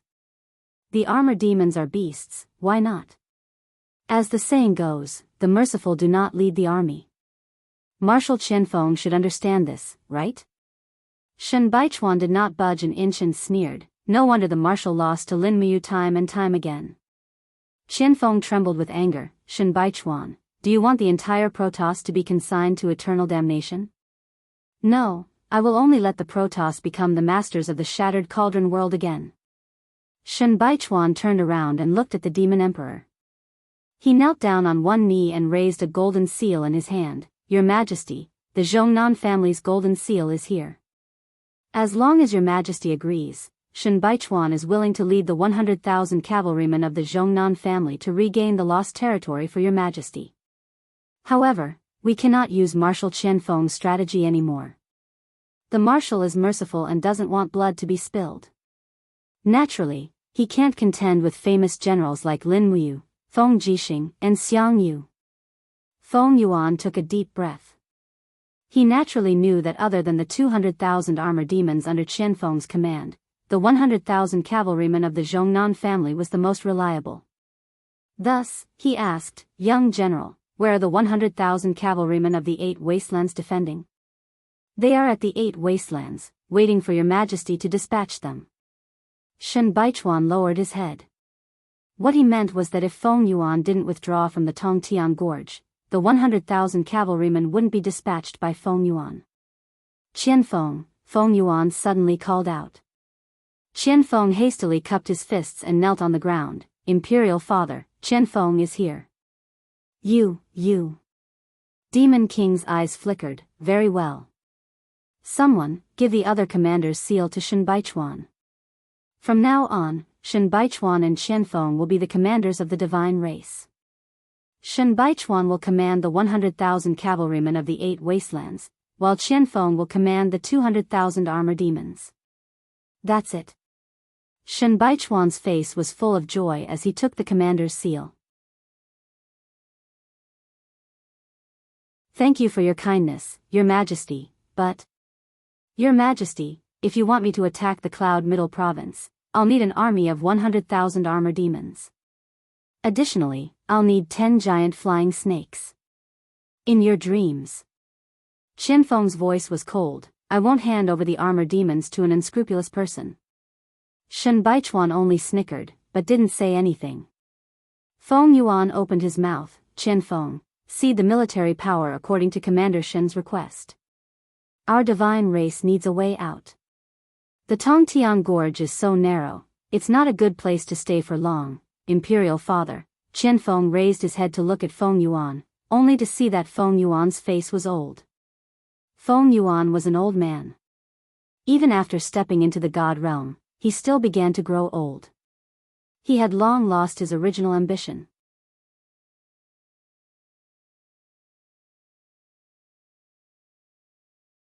Chapter 7:14. Divine Realm. Squeak squeak sounds were incessant. The two spirit mountains floating in the heaven realm were constantly colliding and fusing together. The core energy within the spirit mountains was constantly making noises, as if it would explode at any time.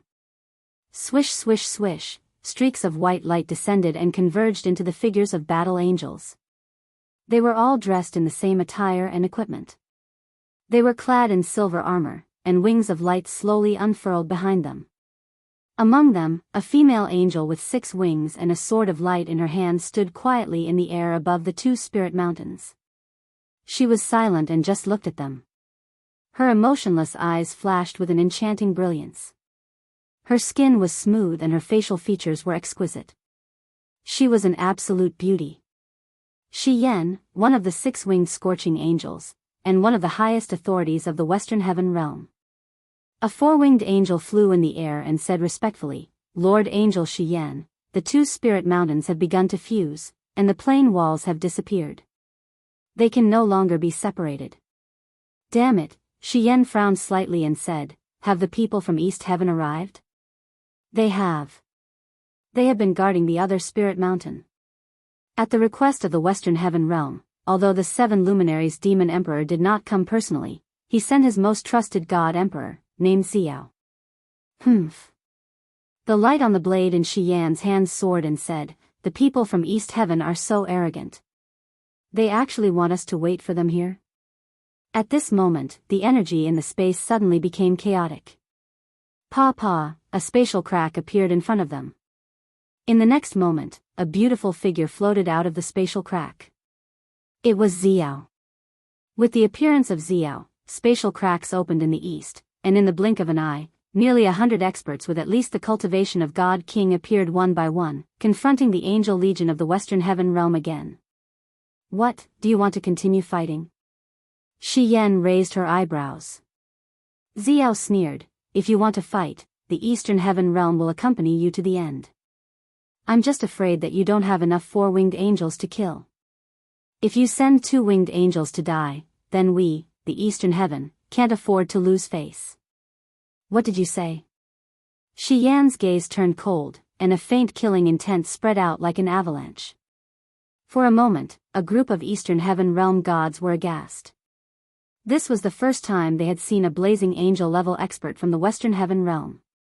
This Shi Yan was obviously not someone that the previous angel corps could compare to. Anyone who could become a blazing angel must have stepped into the 99th heavenly paradise, and this Shi Yan was no exception. There were only 3 6-winged blazing angels in the entire Western Heaven realm, and she was one of them. Xiao's heart trembled slightly. She could already feel the disparity in strength. If she fought this Shi Yan alone, her chances of winning would not exceed 40%. If the 7 luminaries Demon Emperor did not come, no one could beat this Shi Yan. However, even so, she could not lose. Thus, Xiao said lightly, Shi Yan, did you call me here to continue the God War, or to negotiate peace? Negotiate peace. Shi Yan was also unwilling to continue fighting. Otherwise, both sides would suffer, and it would only benefit the people of the northern heaven realm and the southern heaven realm. Her eyes became gentle, like a god who pitied the world. Her gentle eyes seemed to be able to melt people's hearts. She raised the corner of her mouth and smiled. However, the condition of the negotiation is: these two spirit mountains belong to the western heaven realm. That's impossible. Xiao did not give in and said, this spirit mountain plane of the eastern heaven realm is called the Broken Cauldron realm. Our demon emperor's brother is in the Broken Cauldron realm. How can we hand over the core of the spirit mountain of the Broken Cauldron realm to the western heaven realm? In my opinion, you'd better cede the two spirited mountains to the eastern heaven. Otherwise, there will be another bloodbath. This is difficult. Shi Yan's bright eyes shot out a ray of light and said, the people of the eastern heaven realm should also know which plane this spirit mountain of the western heaven realm corresponds to, right? The celestial pole continent is the strongest plane of the western heaven realm. The number of god emperors in the entire celestial pole continent is in the double digits. Moreover, Lord Ruler of the Western Heaven Realm has cultivated many young geniuses to cultivate in the Celestial Pole Continent. It is also impossible for you to want the Western Heaven Realm. The Celestial Pole Continent? Xiao's heart sank. Only now did she remember the origin of the Spirit Mountain that originally belonged to the Western Heaven Realm. The Celestial Pole Continent was the cradle for the Western Heaven Realm to cultivate geniuses and experts. Legend has it that every 5 years, the Western Heaven Realm would place an oracle in the Celestial Pole Continent to find new experts to strengthen the power of the Divine Realm. If what Shi Yan said was true, then it would be really troublesome. The integration of the Broken Cauldron Realm and the Celestial Pole Continent had already been facilitated. Once the Celestial Pole Continent and the Broken Cauldron Realm started to fight, would the Qin Empire where Lin Muyu was in be able to win? I'm afraid even survival would be a problem. Shi Yan seemed to see through Xiao's thoughts. She couldn't help but smile. Fairy Xiao, in my opinion, it is better to let it go. Whatever happens in the Celestial Pole Continent and the Broken Cauldron Realm, the Eastern Heaven and the Western Heaven Realm should not interfere. How about it? Xiao took a deep breath. Shi Yan, are you so confident that the Celestial Pole Continent can unify the two big planes? It's not confidence, it's certainty. Shi Yan smiled. Her peerlessly exquisite face was simply unbelievably beautiful. She lightly swung the long sword in her hand, causing the sword's blade to suddenly emit a light that was hundreds of meters long. She said with a slight smile, either sign a divine covenant, and the two sides will no longer interfere in the two big planes' affairs, or we will start a war. The Western Heaven Realm has never feared any challenge. Xiao pondered for a long time, then lightly nodded. Let's sign a divine covenant. The so-called divine covenant was an agreement between gods. Once the agreement was signed, as long as one party violated it, the signatory would lose the power of the laws. A god-rank expert losing the power of the laws was equivalent to becoming a useless person. Rustle, rustle, rustle, a faint golden light flickered on the divine covenant stone. When Xiao and Shi Yan injected their divine power together, the divine covenant stone quickly disappeared in space, turning into a wisp of power of the laws. This agreement would be supervised by the laws. The divine covenant has been established. Shi Yan smiled cheerfully. All the gods on the god realms list are not allowed to enter these two big planes. Furthermore, the divine power of the two big heaven realms is also prohibited from interacting with these two big planes. If you violate this, it will be either you or me who will fall. Do you understand? Understood. Xiao indifferently looked at Shi Yan, then her figure slowly disappeared. The Eastern Heaven Realm gods behind her also disappeared one by one, as if they had never been here. Shi Yan looked at the two spirit mountains again, took a deep breath, and said, I hope the gods of the Celestial Pole Continent will not disappoint me and the ruler. Alright, let's go back. Swoosh swoosh swoosh, beams of light shot into the sky, and in the blink of an eye, all the angels in the sky disappeared.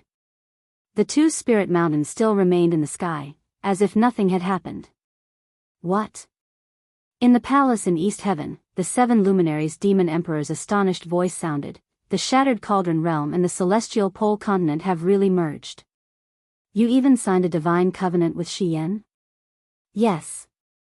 Xiao stood there quietly, her face full of grievance. If I didn't sign a divine covenant, I'm afraid the people I brought wouldn't even be enough to fill the gaps between Xian's teeth. The blazing angel-level gods of the Western Heaven Realm are indeed not simple. Xian's power is probably not much inferior to yours, Demon Emperor. Is that so? The 7 Luminaries Demon Emperor was unconvinced and said, I've met Xian once, and she's not as strong as you say. It's just that, Xiao, you've descended to the mortal world too much, affecting your cultivation. From now on, just focus on your cultivation. With that said, the 7 Luminaries Demon Emperor's eyes surged with thick killing intent. Good, Western Heaven Realm, so insolent. Xian, a mere blazing angel, dares to look down on East Heaven. Just wait and see, sooner or later, I'll beat Xian until she cries out in pain and kneels on the ground begging for mercy. I'm not willing to be my concubine. What did you say? Xiao asked softly.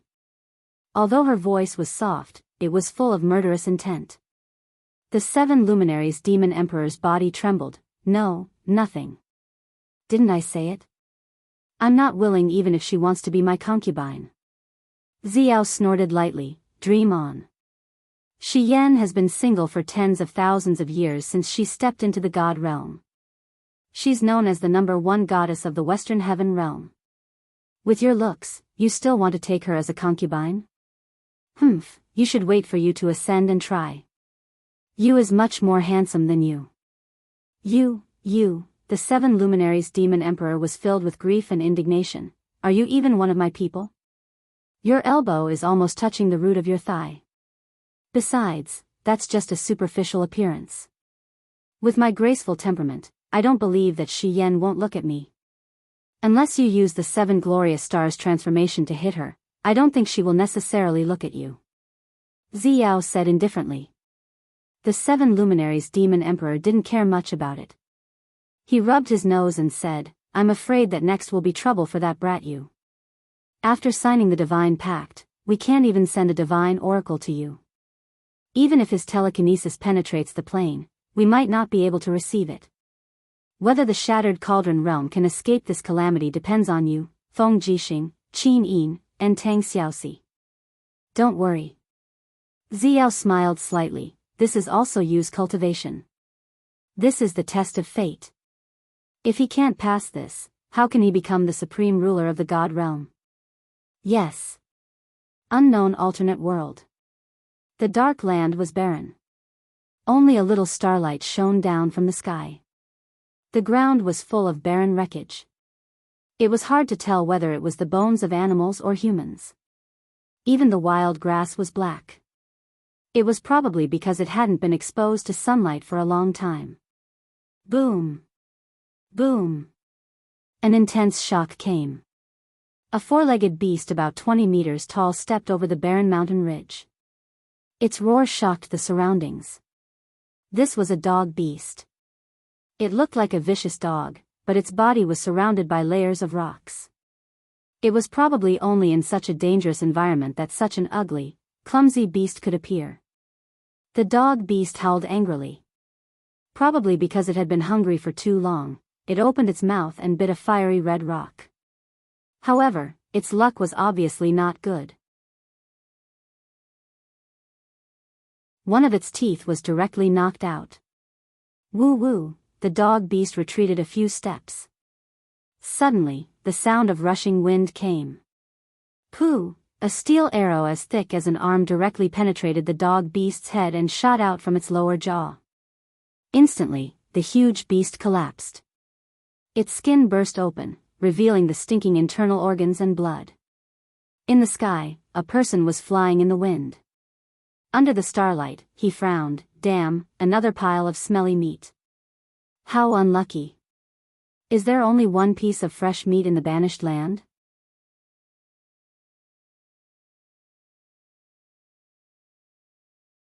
Chapter 7:15. The land of exile, as its name suggested, was a plain of exile. Those who could come to the land of exile were destined to be exiled evildoers. They were either villains or people who had offended the nobles. The land of exile was filled with ferocious beasts and countless experts, but only a few could walk out of the land of exile alive. The only thing that awaited the exiled was death. The only difference was when death would befall them. The expert who had shot the hound beast was a 3-meter-tall mutant. He wore a tattered robe and held a steel bow that was at least 2 meters long. His face was covered in dozens of scars, and the whirling wind under his feet allowed him to stand in the air, but it did not seem like he could stay that way for long. He had already forgotten his own name. If he had to give a name, it would be General Iron when he was exiled more than 20 years ago. However, the name General Iron seemed to have been abandoned by everything in the world. There were no human relationships in the land of exile. There was only slaughter, and people would give up their dignity and everything just to find food. General Tai landed on the ground and used his half-rotten leather boots to kick the hound beast's corpse. Immediately, black, rotting blood splattered everywhere. He pulled out the dagger at his waist and dug out a piece of the hound beast's flesh to take a sniff. A thick stench wafted over. F***ck. He tossed the rotten meat away and said angrily, "It's all rotten meat. I've been following it for an entire day. All my time has been wasted. I'm so angry." As he spoke, he flipped through the rest of the hound beast's meat. All of them were rotten. It was a disappointing hunt. Swoosh. Just as General Iron was flipping through the rotten meat, a blood-red light suddenly fell from the distance. Was that the light of the exiled? General Iron's memory was still very clear. He had brought this light to the land of exile all those years ago. That should be the exiled person, right? Human flesh works too. General Iron licked the corner of his lips. The last time he had eaten human flesh was not that long ago. Just half a month ago, it was a young man in his 20s. He was in the heavenly realm, but General Iron had killed him with a single palm strike. The flesh on his body was enough to last him for 10 days if it did not rot. Stepping on the ground, General Tai charged over as if he was flying, the dagger in his hand gleaming coldly. However, when General Iron arrived near the exiled people, he was stunned. There was a huge crater with thick smoke rising from it. At the center of the crater, there was a golden ball lying there quietly. The light it emitted would occasionally surge and then disappear. What is this? General Tai picked up the ball and did not find it scalding at all. Instead, it felt cool and refreshing. Moreover, a wave of vigorous light elemental energy flowed into General Tai's body through the ball. It was very stimulating. This. General Tai was taken aback. At this moment, the spheres suddenly disappeared with a flash, turning into streaks of light. The light gradually condensed into the figure of a girl around 5 years old. However, the girl's eyes were blood-red as she stared at General Tai silently. "It's a doll. What the hell?" General Tai grunted coldly and said, "Kid, who are you? Why were you exiled here? Tell me the truth, or I'll eat you. Understand?" The girl looked at General Tai in a daze. There was a hint of fear in her blood-red eyes as she asked, "Where is this?" "This is the banished land." "Tell me first. Who are you?" I, the girl stood there in a daze. After a few seconds, she still shook her head blankly. "I don't know who I am either." "Then why are your eyes blood-red?" General Tai squatted down and placed his dagger against the back of the girl's neck. As long as the girl made any movements, her head would be removed immediately. "I don't know either," the girl said blankly. "Humph." General Tai's palm moved gently. He was searching for a gap in the girl's neck bones so that he could kill her in a single strike. In the decades he had spent in the banished land, he had gradually learned to turn killing into an art. Otherwise, how hard would it be to endure the years of decay? Just then, a cloud of smoke suddenly rolled over from the bushes in the distance. Strangely enough, the smoke did not rise up. Instead, it lay on the ground. General Tai hurriedly retreated a few steps with his dagger in hand. It was a fog beast. The fog beast was one of the most common wild beasts in the banished land, but it was also one of the most lethal enemies. The fog beast moved silently and was used to hiding in the fog at night to ambush its opponents. Its teeth were sharp and it could kill its enemies in a single strike. However, the girl frowned. Suddenly, as though she had gone berserk, the blood-red glow in her eyes intensified. She crawled on the ground and charged at the fog beast at lightning speed. Immediately, the fog scattered. The girl fought the beast in the fog. She was silent, but the fog beast let out a tragic cry that sounded like a cat's meow. In the blink of an eye, the fog dispersed. The girl was lying on the corpse of a fog beast that weighed about 50 kilograms. She opened her mouth and bit down on the fog beast's neck. You. General Tai actually felt a little timid at that moment. What's wrong? The girl opened her mouth, revealing a pair of bloody fangs. How was this a girl? She was more like a tiny demon. You can sense the fog beast? General Tai asked. What's a fog beast? The girl was confused. This one. General Tai pointed at the fog beast's corpse on the ground. Yes. The girl nodded. I can smell his aura. Is that so? General Tai was very shocked. Regardless of what this girl was, the fact that she could sense the fog beast's aura proved that she was a natural hunter. There was nothing lacking in the land of exile except a hunter with a strong sense for danger. General Tai had almost been killed over the years precisely because he lacked this ability. Therefore, General Tai suddenly made up his mind. He lowered his body and placed his hands on the ground. Looking at the girl who was less than a meter tall, he said, "Little girl, since you don't know where this is, why don't you follow me? I'll give you food and protect you." Yes. The girl nodded, but she didn't seem happy or unhappy. She just nodded in agreement. General Tai grinned, revealing 2 rows of yellow teeth. He said, "Since you're following me, you have to call me Dad. How about it? You be my daughter and hunt the beasts in the land of exile for me. I'll be your dad and protect you from being bullied." The girl still nodded. Okay. General Tai was overjoyed. He grabbed the fog beast's legs and slung it over his shoulder. He said, "Then let's go home. This fog beast's meat is enough for us to eat for a week. We have to hunt the next prey within a week, or we'll starve." "Right, what's your name?" "I don't have a name," the girl said. Your eyes are red. In my hometown, there's a type of people with red eyes. We call them demon spirits. How about this? You should be a demon spirit too, and a small one at that. I'll call you Little Demon." Little Demon? The girl was confused. Then, I'll be called Little Demon?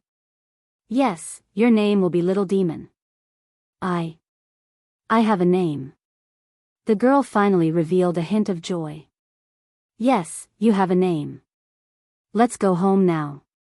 2 figures, one big and one small, slowly moved under the starlight.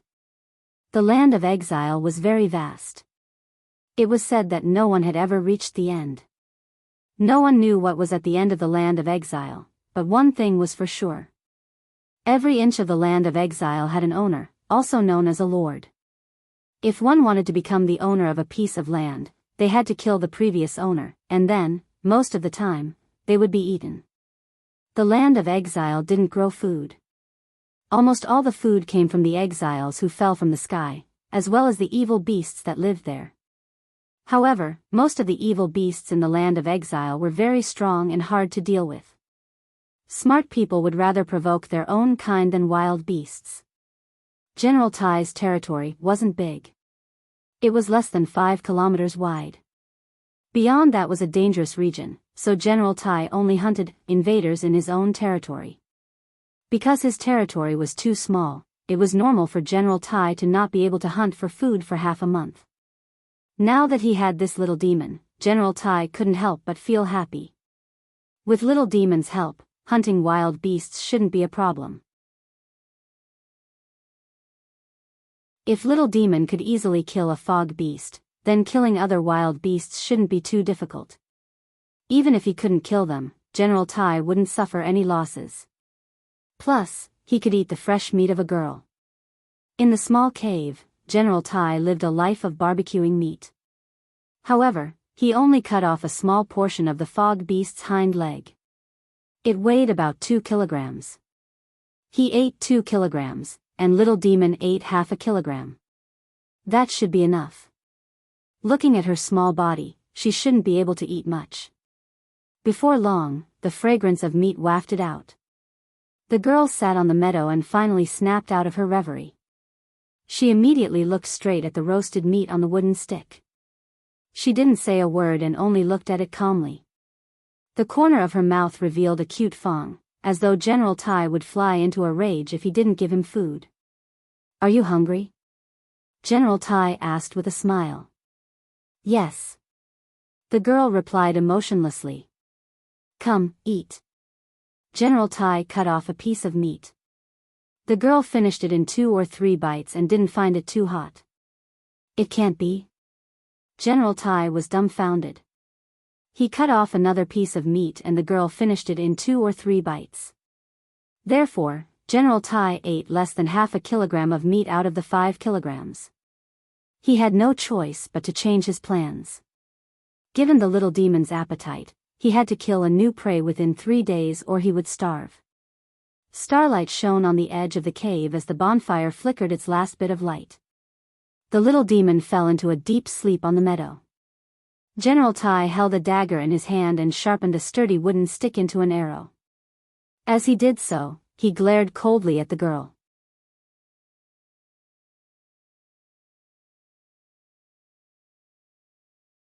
Chapter 716. Mingshan Province, Shenyang City.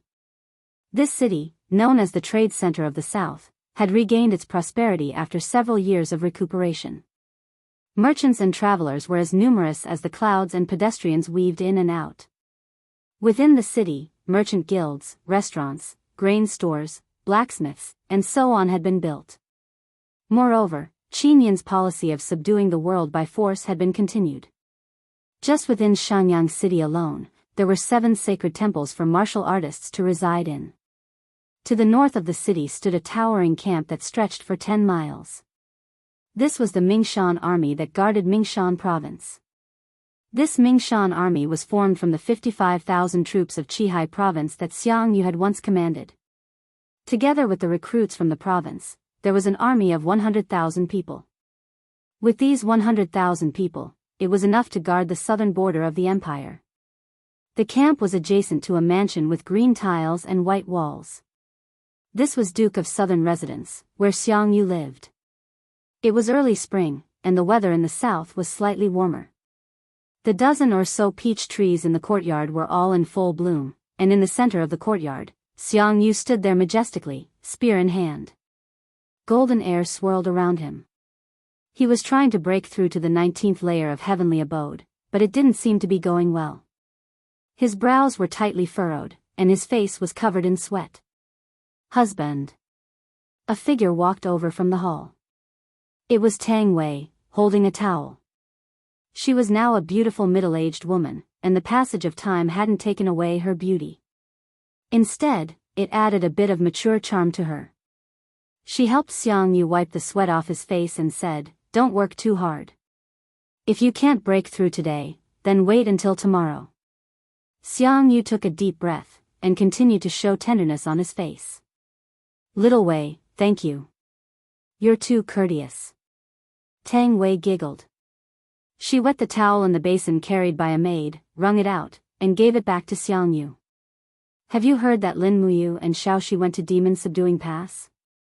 It's said that they even facilitated the marriage between Marquis of Western Garrison Tang Zhen and the Saintess of the Demons, Ling Hu Yen." "Yes, I've heard about it." Xiang Yu nodded. "But Little Wei, don't call the Qin king by his name in the future. He's now the Qin king of the empire. He's no longer that Lin Muyu." "Humph." Tang Wei's face was filled with indignation as she said, He and Feng Jixing's hands are stained with the blood of our Tang family. This group of executioners, one by one, took over the power, and even created the so-called three kings ruling the world. Husband, if you hadn't taken advantage of the night to attack Iha country's capital city, Bailing City, would Lin Muyu and Feng Jixing be able to sit firmly on the throne? Alas, don't say any more. Xiang Yu frowned. However, Tang Wei continued, if Her Highnessing didn't die, I'm afraid that my husband would have already become a marquis who controls half of the country. Why would he be assigned to this border city? There's nothing bad about Shenyang City. It's an outstanding place with a beautiful landscape and clear waters. Besides, Shenyang City is a prosperous city with prosperous trade. It's enough for us to live here without worrying about food or clothing. Husband, are you really satisfied with just a corner of the world? Tang Wei looked straight at Xiang Yu. Xiang Yu's eyes were filled with helplessness. He couldn't help but let out a sigh and said, times have changed. Back then, my cultivation was enough to rule Lanyan City, but what about now? Lin Muyu, Feng Jixing, Tang Xiaoxi, and the others have all surpassed me. In addition, Jin Yifan and Tang Lan have all lost their power. Now, it's Lin Muyu, Feng Jixing, and Qin Yan's world. It's no longer the Qin family's world. Tang Wei smiled faintly and said, Husband, there's a letter from outside the Eastern Sea. Are you willing to take a look? Outside the Eastern Sea? Let me see it. Yes. Tang Wei took out a letter that was almost crumpled. After Xiang Yu took the letter, he shot into the hall like lightning. After opening the letter and glancing through it, his heart was in turmoil. It was the handwriting of the Iha country's young lord, Qin Huan. The content was naturally in agreement with Xiang Yu to coordinate from within and without. They would first seize Lingang province, then march into the other provinces of Lingnan and plant the Iha country's flag on this land again. Tang Wei walked in with large strides and asked, Husband, what do you think? It was obvious that Tang Wei had already read this letter. Xiang Yu frowned and said, the Iha country has long since withered away. What power does it have to compete with the empire? Besides, I, Xiang Yu, am the descendant of the war god Xiang Wendian. How could I do such a shameful thing like colluding with the enemy and committing treason? As he spoke, Xiang Yu suddenly opened his palm and the letter was quickly shredded by his divine power. He looked at Tang Wei with a stern expression and shouted in a low voice, Little Wei, you're too insensible. Do you know what the consequences of colluding with the Iha country are? You'll be hanged on top of the city gate. I hope you can learn to be smarter and stop doing such foolish things. I won't remind you of this a second time. You're on your own now. Xiang Yu turned around and left for the Mingshan army's camp. He left Tang Wei standing there alone, tears pouring out of her eyes. Tang Wei's body trembled as she murmured, Xiang Yu, have you forgotten that you're the Tang family's son-in-law? Is the Tang family's enmity not your enmity? How can you be the enemy's dog and ignore your grandfather's unjust death? Xiang Yu, since you're heartless, don't blame me for being unjust. Behind her, a black-robed attendant floated out like a ghost. He was about 50 years old and had a weathered face. He said respectfully, Princess Wei, are you calling for this subordinate? Tang Wei's beautiful eyes were filled with killing intent as she said, how's the preparation of the magic crystals? We've refined about 150 kilograms of magic crystal coins. 3 brave warriors are willing to sacrifice themselves for the 7 Seas Tang sect. As long as Princess Wei gives the order, we're willing to do anything. Good, that's great. Tang Wei turned around to look at him and said, Tang Xian, you're one of grandfather's people. Now that the enemy is right in front of you, Feng Jixing will lead light cavalry to Shenyang City to patrol the Mingshan province in 3 days. You'll blend into the crowd and activate the magic crystals while the people are kneeling to welcome Feng Jixing. I don't believe that the explosion of 150 kilograms of magic crystals won't be able to kill Feng Jixing, who's only at the first heaven of the divine state. Feng Jixing killed my second brother, so he must die. As she spoke, Tang Wei's delicate face became extremely hideous and twisted. Tang Xian cupped his fists and said, I'll definitely obey Princess Wei's orders. However, if we do this, I'm afraid that the innocent people in Shangyang City will be harmed. The explosion of a magic crystal weighing 150 kilograms will cause a shockwave of hundreds of meters. I'm afraid that tens of thousands of people will die because of us. Those who achieve great things don't bother about trifles. Why do you care about those commoners?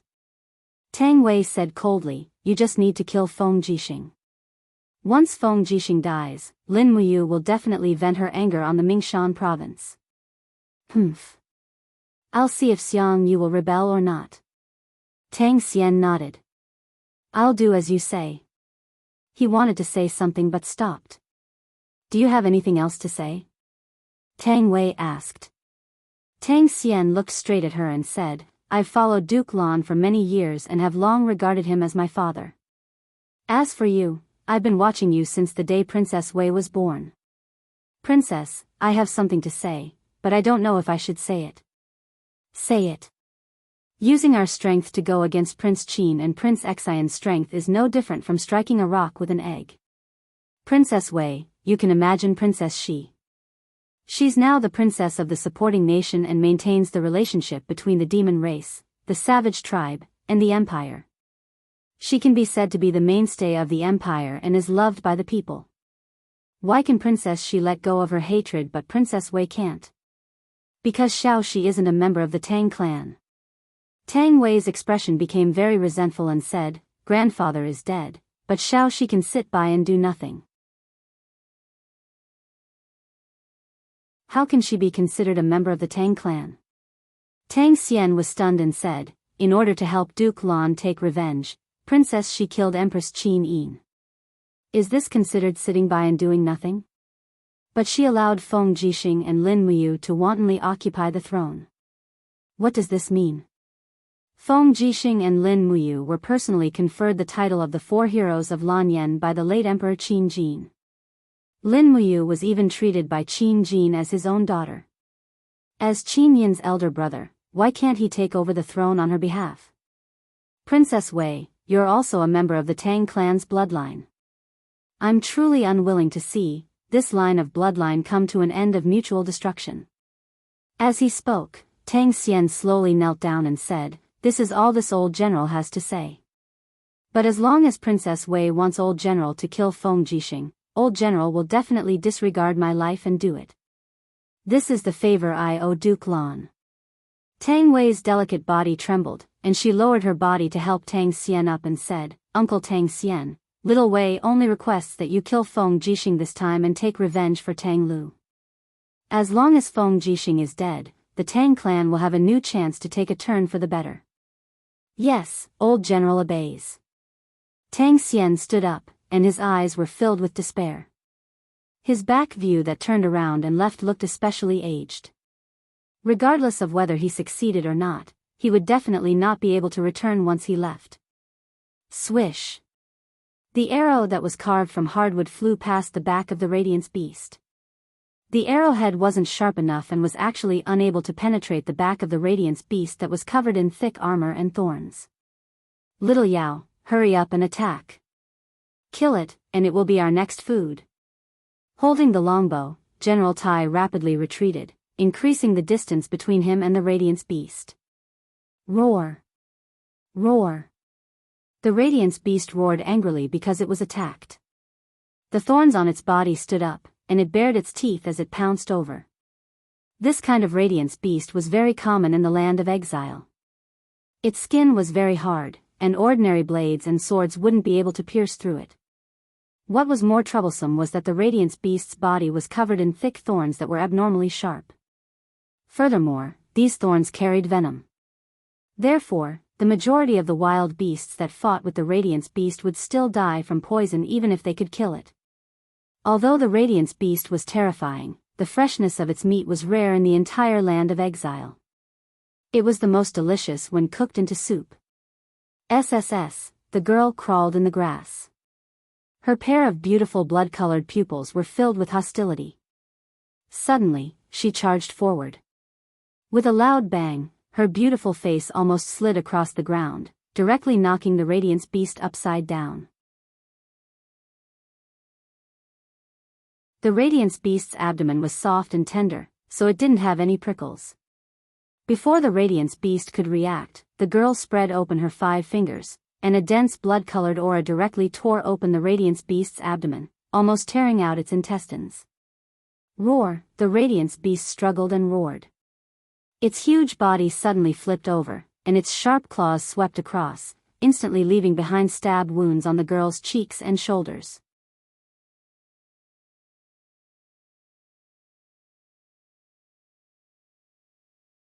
Chapter 7:17. Swoosh. The Radiance Beast opened its huge mouth, and its crescent-shaped fangs went straight for the girl's neck. If it were to bite down, the girl's neck would probably be bitten off forcefully. At the moment of life and death, the girl seemed to be injected with some kind of power. Her hands danced wildly, clawing the Radiance Beast's abdomen into mush. She flipped over and opened her small mouth.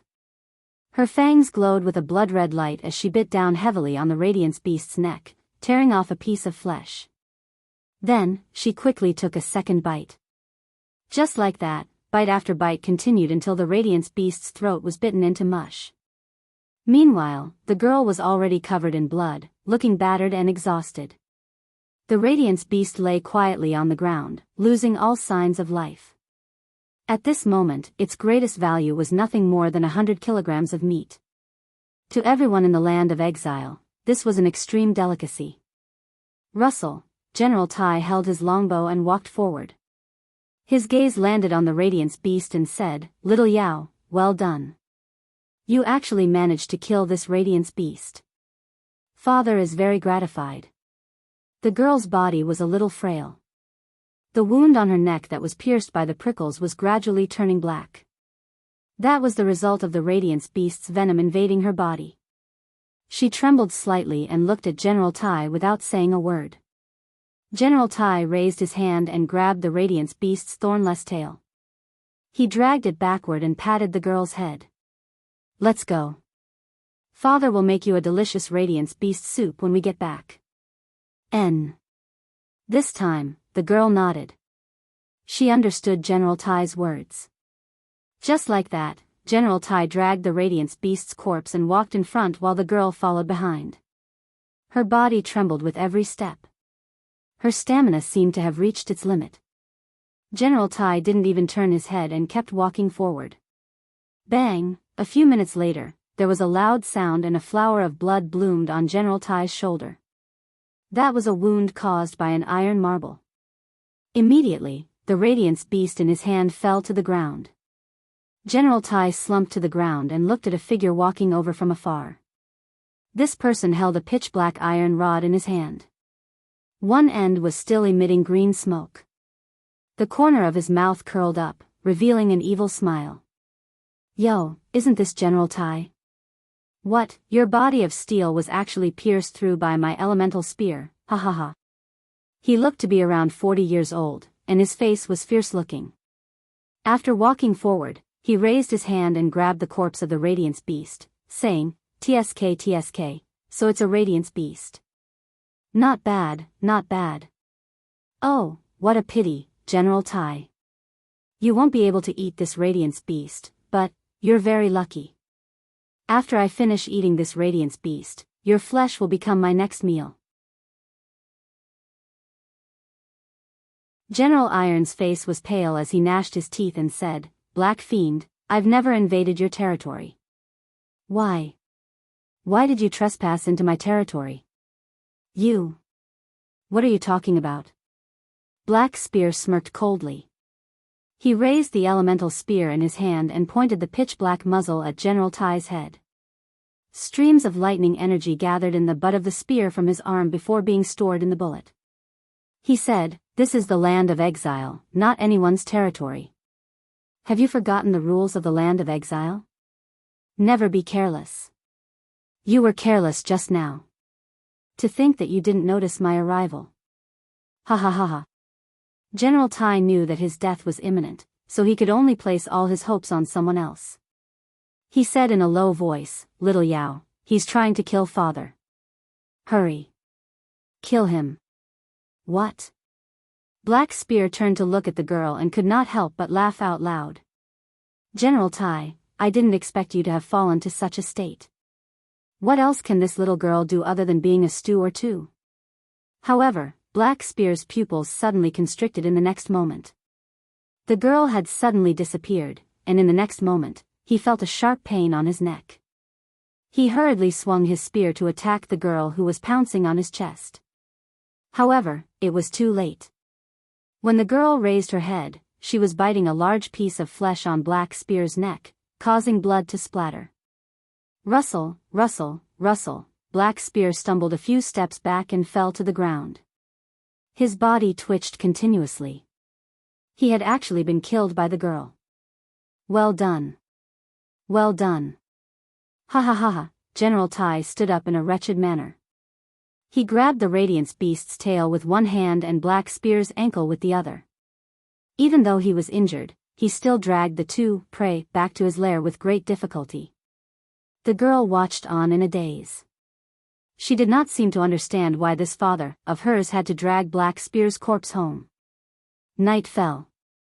The night in the banished land was filled with killing and death.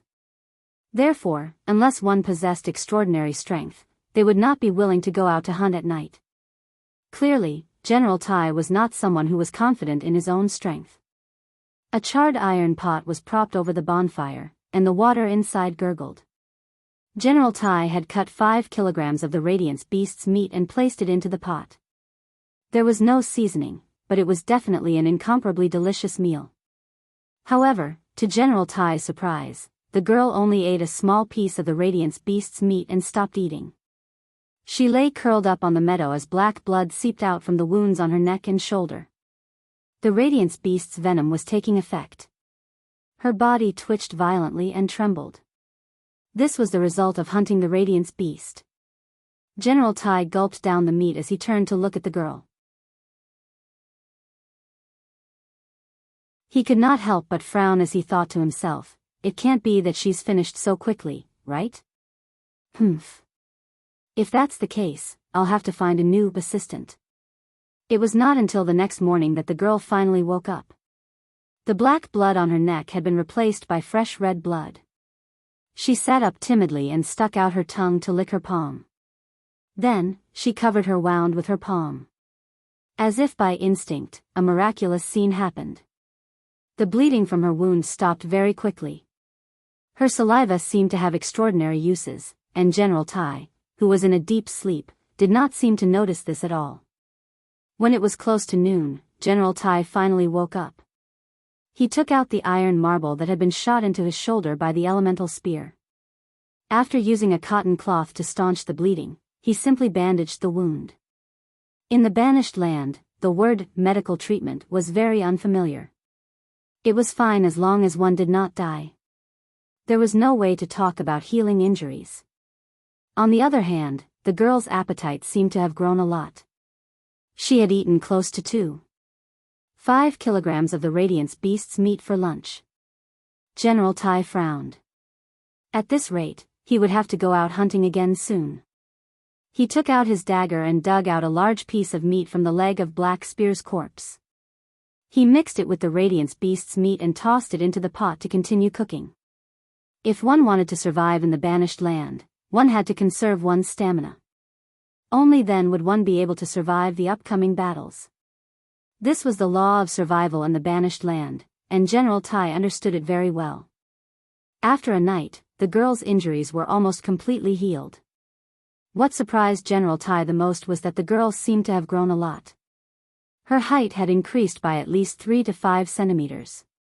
It was as if such growth had happened overnight. This also explained why her appetite was so terrifying. Perhaps I'll grow stronger when I grow up. General Tai chuckled. The girl did not understand what General Tai was talking about.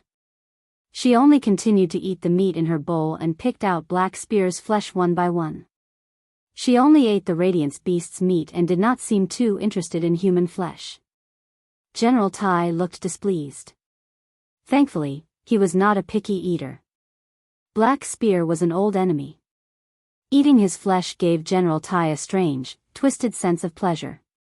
Lowering his head to look at the wound on his shoulder, General Tai said, "When my injuries have recovered, we can go to the hunting grounds to try our luck. Perhaps, we might be able to kill 1 or 2 triceratops."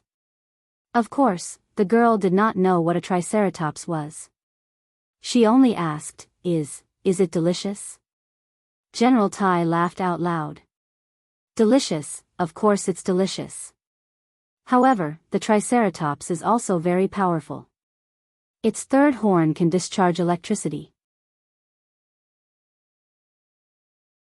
Over the past few decades, countless people have died to the triceratops' electric horn. So, my dear daughter, we must be careful. Okay. The girl nodded. She did not know what a triceratops was, but it would be great if she could eat meat. As the days passed, General Tai discovered that the demon spirit's senses and strength were rapidly improving. Her movements were becoming more and more sensitive, and her ability to sense unknown dangers was also rapidly improving. There were even a few times when she had already launched an ambush before her prey had even appeared. She managed to kill the wild beasts almost without suffering any injuries. None of the wild beasts in the banished land were easy to deal with. General Tai knew this better than anyone. He began to worry day by day. What would he do if he could not control this demon spirit one day? He had to make a good plan for himself. General Tai silently lowered his head to look at the girl. He discovered that she had already grown to be around 7 or 8 years old. She held a dagger with a cold glint in her hand, sharpening an arrow. Her gaze was focused, as if there were only daggers and wooden sticks in the world. "Little Yao, do you know what Daddy means?" General Tai suddenly asked. "No." The girl did not raise her head. "Daddy means that I'm the most important person in this world to you. You must protect me and treat me as the person you love the most. You must not let anyone hurt me, and I will also protect you. I won't let anyone bully you.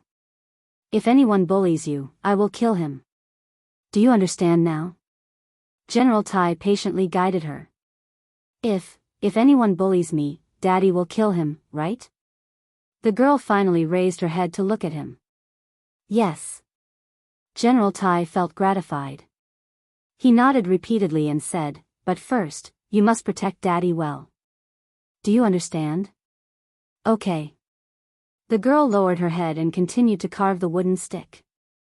She was so focused, as if she had completely forgotten about the conversation earlier. Sigh, General Tai sighed. A blood moon appeared in the sky, causing the already blood-red land of Banish to become even darker. You're tuning in to the Romantic Tales YouTube channel. Don't forget to subscribe and join us on this journey to catch the most captivating stories.